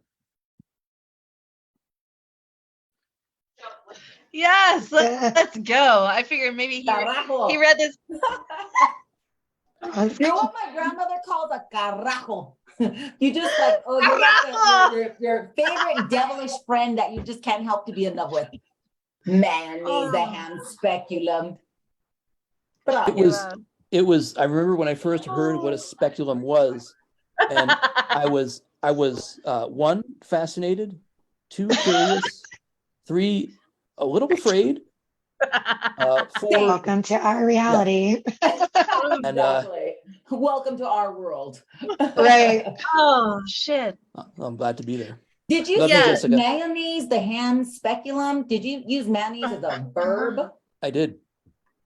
Carajo. So just to be clear, does this mean like no long intros to poems? Well, they're very gunning to experience. So, by the way, that's the new word. No one is saying trigger anymore. As of a moment ago, when I uttered it, the new word is gunning.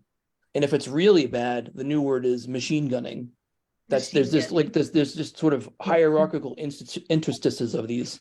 And I'm loving cracking Jessica up. Jessica's face right now this is what I wanted right here. This is like the first time I ever met him. This is what happened. It's like controlled chaos. It's love awesome. You, Jessica. The bats. I love you and miss you, dear. Bravo, miss you, love you.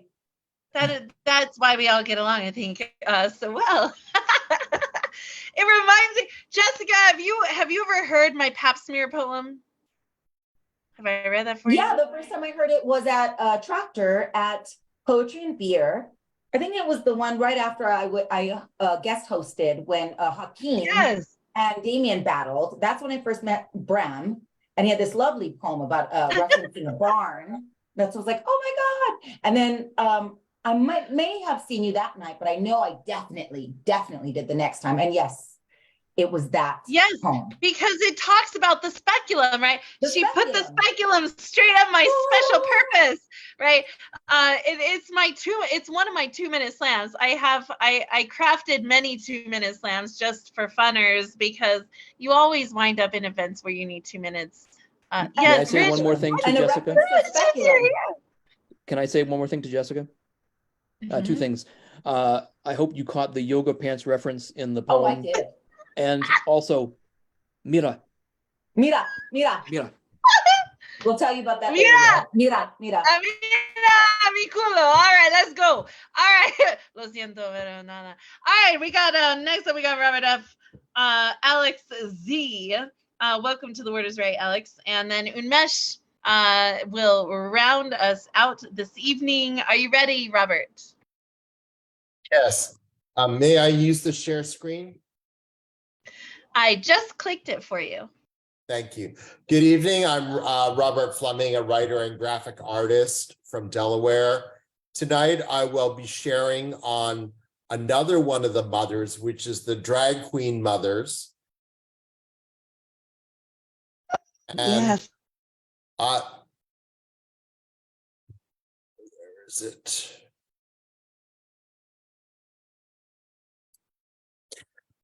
This is one of the drag characters I have done in the past, which is a drag maid.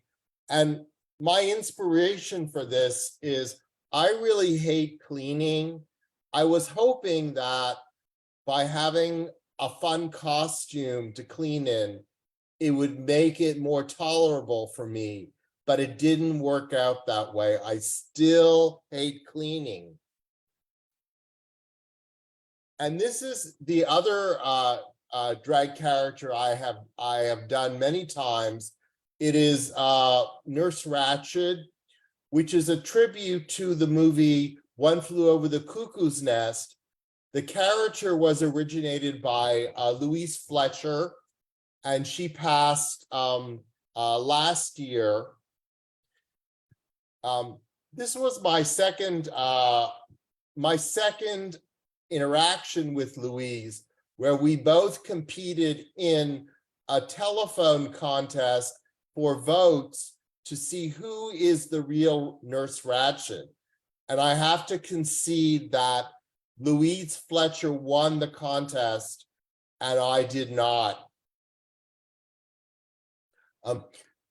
This was an early drag poem that I did, a haiku. It was inspired by the movie Aliens. The byline and advertisement for the movie Aliens was, "In space, no one hears you scream." So my haiku is, "High heels don't hurt in space, but on Earth, after 15 minutes, mine do." And this was another haiku, space competition, interplanetary runway, crown Miss Galaxy.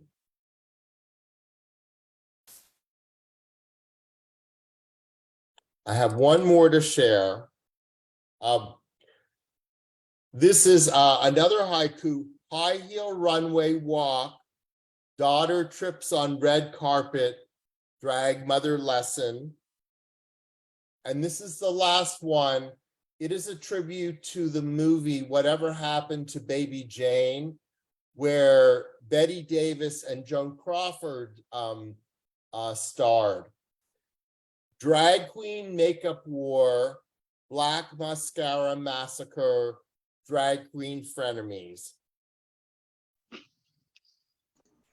And thank you for letting me do a tribute to drag mothers all across planet Earth, and for any of those who may be in the galaxy, like in the space station.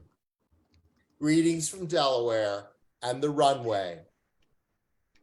Oh my God, Robert Fleming, let's go. Robert F. Has been published by Ryder Green Books on a occasion now.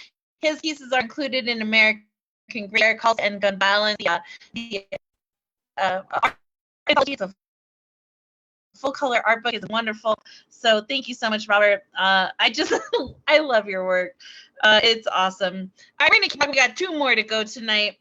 That's it too. We're gonna finish out the show. This has been an incredible night. I'm so glad that Jessica Helen Lopez was here for all of it. She could meet you all. Y'all can meet her. See what we're doing here in Albuquerque, New Mexico. It is so much. Alex Z, welcome to The Word is Right. Are you ready? And then Unmesh, you will finish up. Hello. How are you? Hey everybody. Good, I'm good. Thank you for having Where are me. you coming to us from? I'm in Albuquerque, actually. I just moved to No, Albuquerque. you're here in Albuquerque. Oh, snap. Let's go. I love it. Welcome, welcome. All right. Well, the floor is all yours. And then Unmesh, you are next. Thank you. So I have two I like to read, two short ones. And like Alexander said, like music and poetry is so connected. And I'm a singer-songwriter on the side, and I discovered poetry that way. So these are kind of like everything starts as a poem for me, and then music comes. But these are a little dark. Let's see. I usually write in Spanish. This is English is kind of new for me. Let's see what happens. This one is called The Haunting, and is about trauma. And it says, this is no ordinary life. Lived an entire sentence in the shadows, creeping and crawling, keeping you down on your knees. Feels like a dream, but this is your life.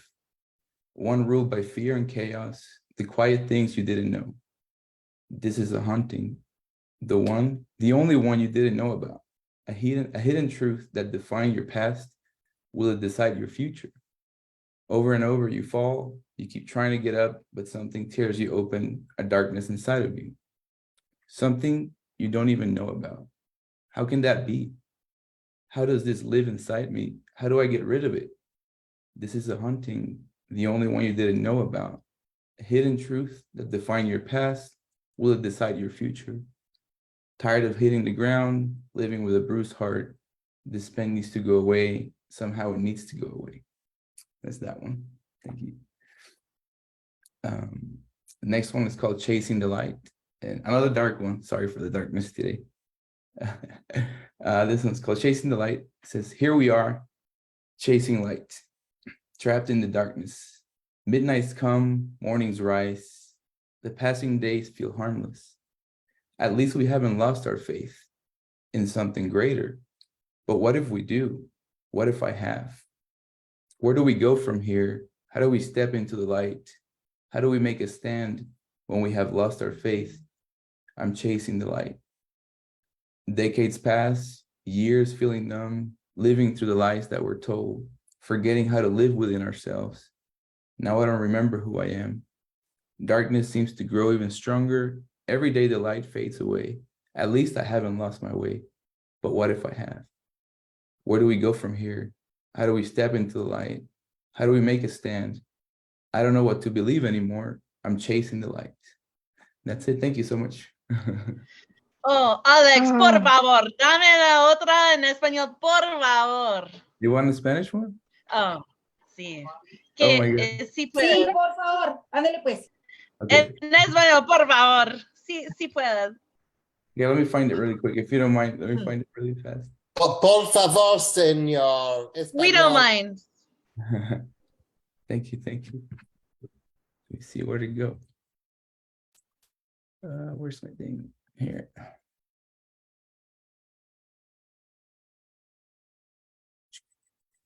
Sorry. Almost there.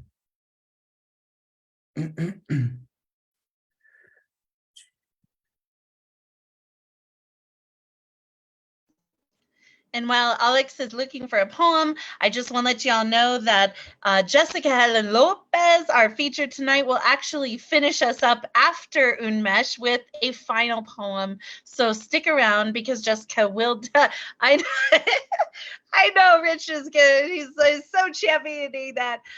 So stick around. We'll have Unmesh read. This was Alex, and then we will have Jessica finish with una poema esta noche. Are you ready? Whenever, Alex. This is no pressure. Do you mind if I run to my other room and get my actual notebook? Yeah. No, está bien, por favor. We've been here all night. It's fine. A few more minutes, not going to do anything. Let's go. Oh, yeah, Camila está bien.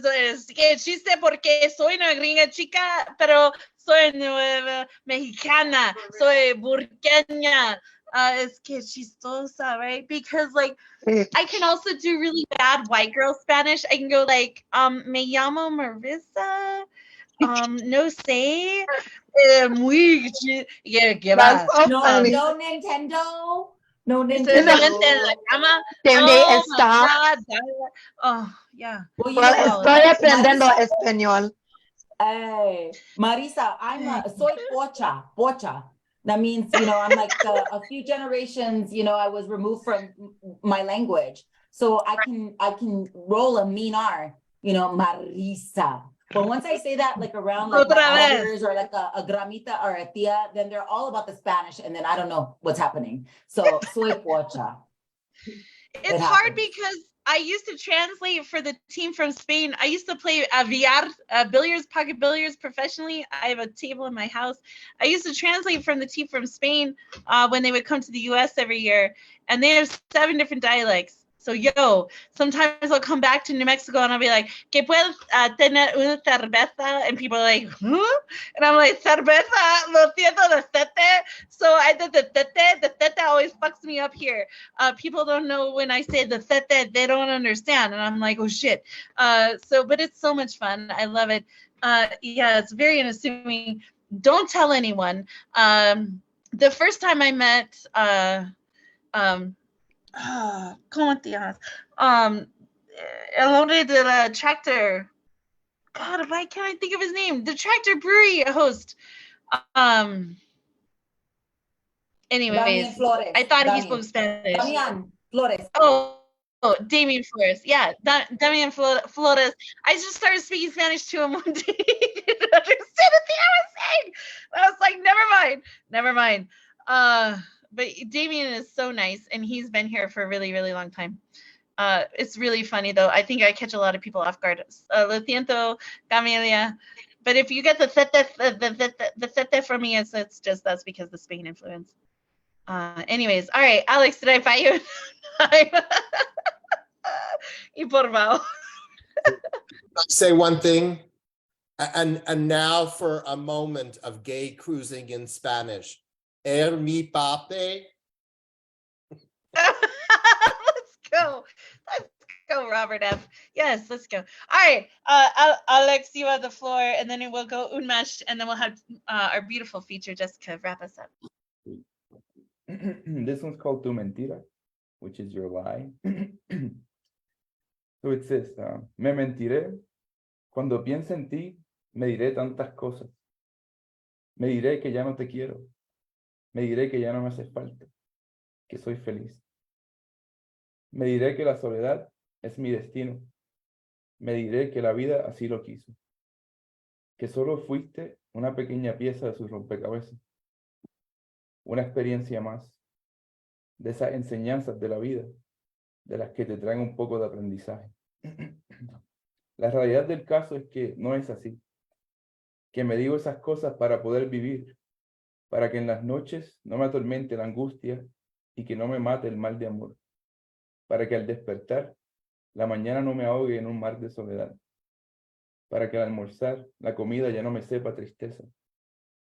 Me mentiré porque todavía no te he borrado de mi mente y me duele pensar en ti. Me mentiré porque dicen que el tiempo cura las heridas y quiero tratar de sobrevivir la pena con la que me dejaste. Mentirle a mi mente es lo único que puedo hacer en este instante para superarte, porque tengo la esperanza de que sí podré olvidarte algún día, para ya no tener que mentirme a mí mismo, porque aunque le mienta a mi mente, mi alma nunca me lo creerá. Bravo! Let's go, Alex. Let's go. Y'all, he lives in the same city as me. Let's go! If you're not... lo siento, pero no. All right, Alex, you got to come hang out with the poets. Like, Jessica doesn't know you, which means that you're not hanging out with the poets. I'm just a little peon that got her to be on our show tonight. So you need to come hang out with the poets. I'm going to put my, anyways, we're doing a big poetry summit here in September 8th, 9th, and 10th. It'll be an incredible event. We have 21 feature readers. I believe 15 of them are from out of the state. So the whole point is to bring people in to continue to grow what we're doing here. And if you want to come be part of that, I would love to have you. And please keep coming back to The Word is Right. This is my online platform. Although we have poets from all over the world here every day of the week, there's something happening on this platform. So I'm glad to have met you, and hope to see you and hear your work in person. There's so many open mics here in the city every week. All right, we're gonna bring up Unmesh Mohitkar from India. I'm so excited Unmesh is here. We get to have Unmesh in the mornings, and then he gets to have us in the evenings. Well, it's it's the other way around, but that's how it is for us. And then we're gonna have Jessica wrap us up tonight with a final poem. Hey Unmesh, how are you? Hey Marissa, good to see you again. Hello everyone, I'm Unmesh Mohitkar on Facebook and Instagram. I'm really in Unmesh Mohitkar as well. I've got to open mic. Let's Unmesh live every Saturday, 11:30 a.m. New York time. It's in the morning. And here we go. They want loyalty from the poor. The rich and the powerful are always the royalties. People fought wars for the loyalty to someone. People fought wars for the loyalty to someone. Their families are now at the mercy of that someone. Loyal to an idea, person, or a dream. Disloyal to the truth. The loyal in the relationship is always hurt the most.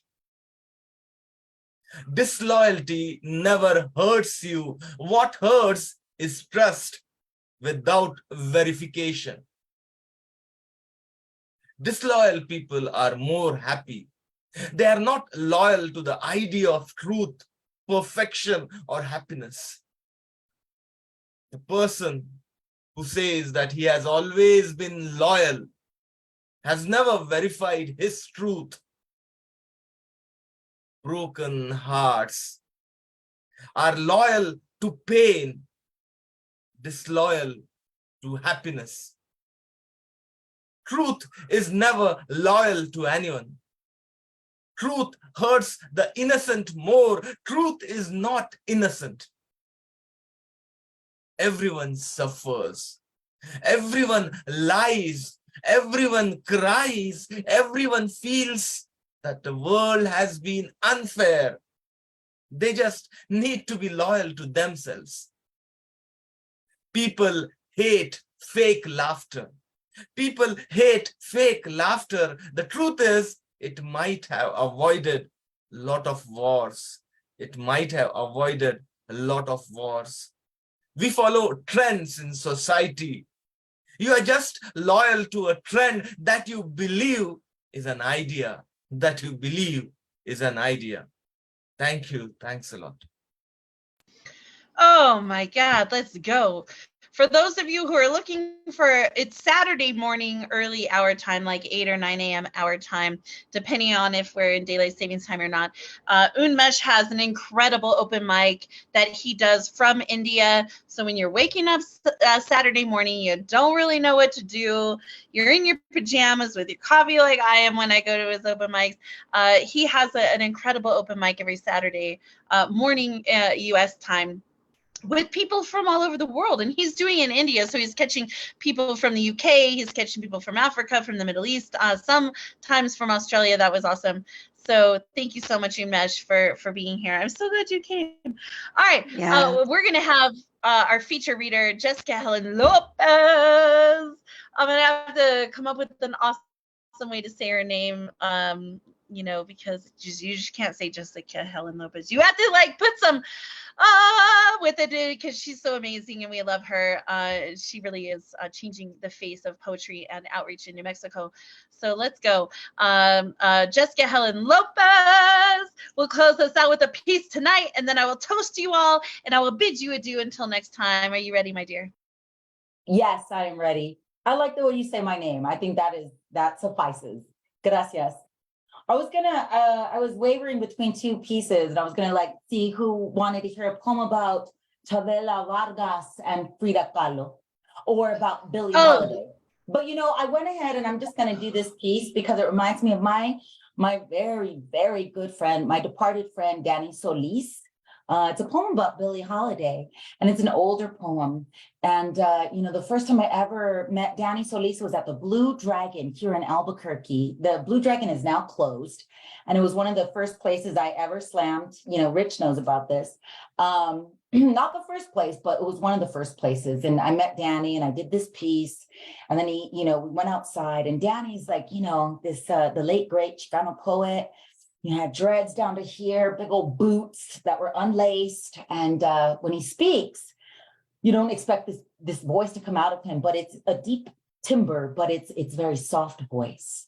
And then you realize this man's got so much beautiful patience and such a, just a gorgeous soul. I miss my friend Danny Solis. It was unexpected. The last time I spoke with him he was going to put together an anthology for Chicana spoken word artists.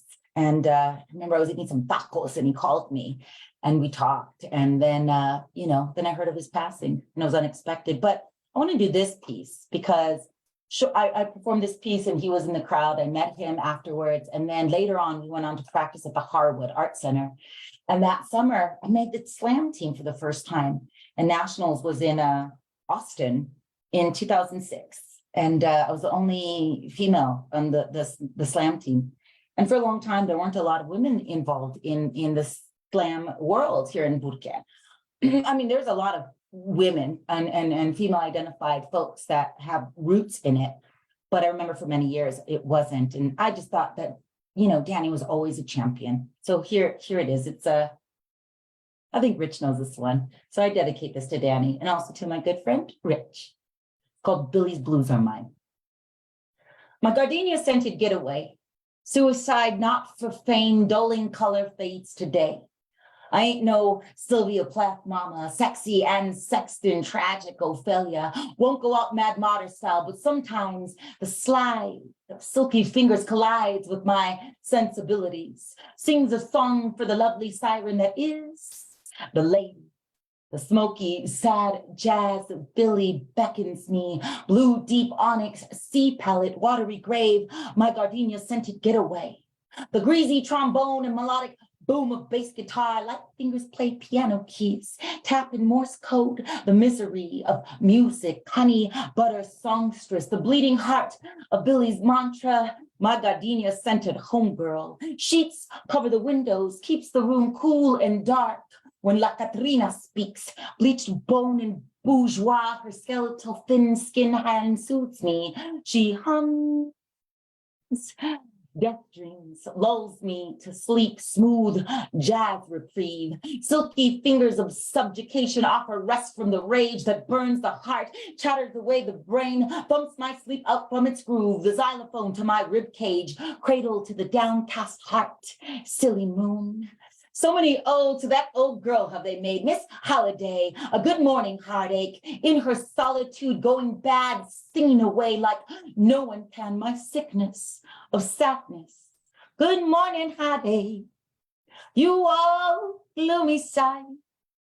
Good morning heartache, been a while since I said goodnight. I turn and I toss till it seemed you were gone. But there you are with the dawn. You Frida lady, Lady Lazarus, supernova woman, posturing pain, whispering, muerto, murió, llorona, leave me be, prayers allow me to channel the power of chola, loca, putita, bruja, high hair, devil may care, vario, bitch. Something is passing through my veins again, haunting my heart, hopelessly hypnotic, a Homeric epic needing release, heroin overdose, all dressed up to go, nowhere to go, kneeling straight to the cardiac arrest, slipping the noose around the songbird's neck, snap shut. The nightingale who will sing less and less and less. Knowing this day will come again and I will do as Dylan says and rage, rage, rage against the dying of the light, and only if, how I wish, wonder if his villanelle encompasses the ladies too. And not just the deaths of fathers and old men. Tomorrow is a Zac de la Rocha Day, Charles Bukowski, Diane Wakaski, Pinchi Puta Sandra Cisneros Day. Tomorrow is Walk on Washington, Bulldog along the border, a battle for the brown. But today Today I sit in the lovely gray, the cleansing rain of Lady Day. Oh my God, let's go. Unmute your mics. Come on, let's cheer for our speaker tonight, Jessica Helen Lopez. That was Jessica, I have not heard incredible. you. That was incredible. That was incredible. Jessica, I have not heard you do that poem in an age, and it filled my heart to hear you do that. And I know, even as a much of a spiritual agnostic as I am, I know that Danny sees us together in this Zoom, and seeing you do that is putting a lot of salve on this heart. And gosh, I miss you, and it's so good to hear you. Hanging around. Good morning, heartache. Oh, so much hugs, Rich, Good and morning, for heartache. everyone. Sit down. Oh, and Thanks, bonus points for the because Jessica knows how much I adore also the phenomenal Sandra Cisneros, because how many conversations have you and I had about the book Loose Woman and her work in that? Oh my God. Yes. I love all the New Mexico poets, and I'm so glad Alex is here because it allows him to kind of dive into the Albuquerque community now. Hopefully we can continue to facilitate his growth here and get him to the right places. Let's go. I'm so excited. All right. Well, thank you so much, everyone, for being part of this. When I end my shows on Saturdays, I do a toast. So if you would grab a glass or pretend glass or whatever you would like to have in your glass this evening, we will do a toast as we cheers this evening. Thank you so much, Jessica Helen Lopez. If you have not tipped her or messaged her, Jessica Helen Lopez at gmail.com. You can figure out how to send this beautiful woman a little bit of appreciation, whether it's buying her book or sending her some money, right? Cash makes the world go round. Bram just shot that like it was nothing. That means you're going to have to refill that, sir, because the toast has not happened yet. All right, here we go. Grab your glass. Here's the health in your company and one for the lasses. Let's drink and be merry, all of our glasses. Let's drink and be merry, bad thoughts to refrain, for we may or may not ever all be here again. This has been The Word is Right's Saturday Night Open Mic featuring Jessica Helen Lopez. Yes. I'm your host, Marissa Prada. Come on, see you next time. Peace and blessings. Much love, poets. Bye. Cheers.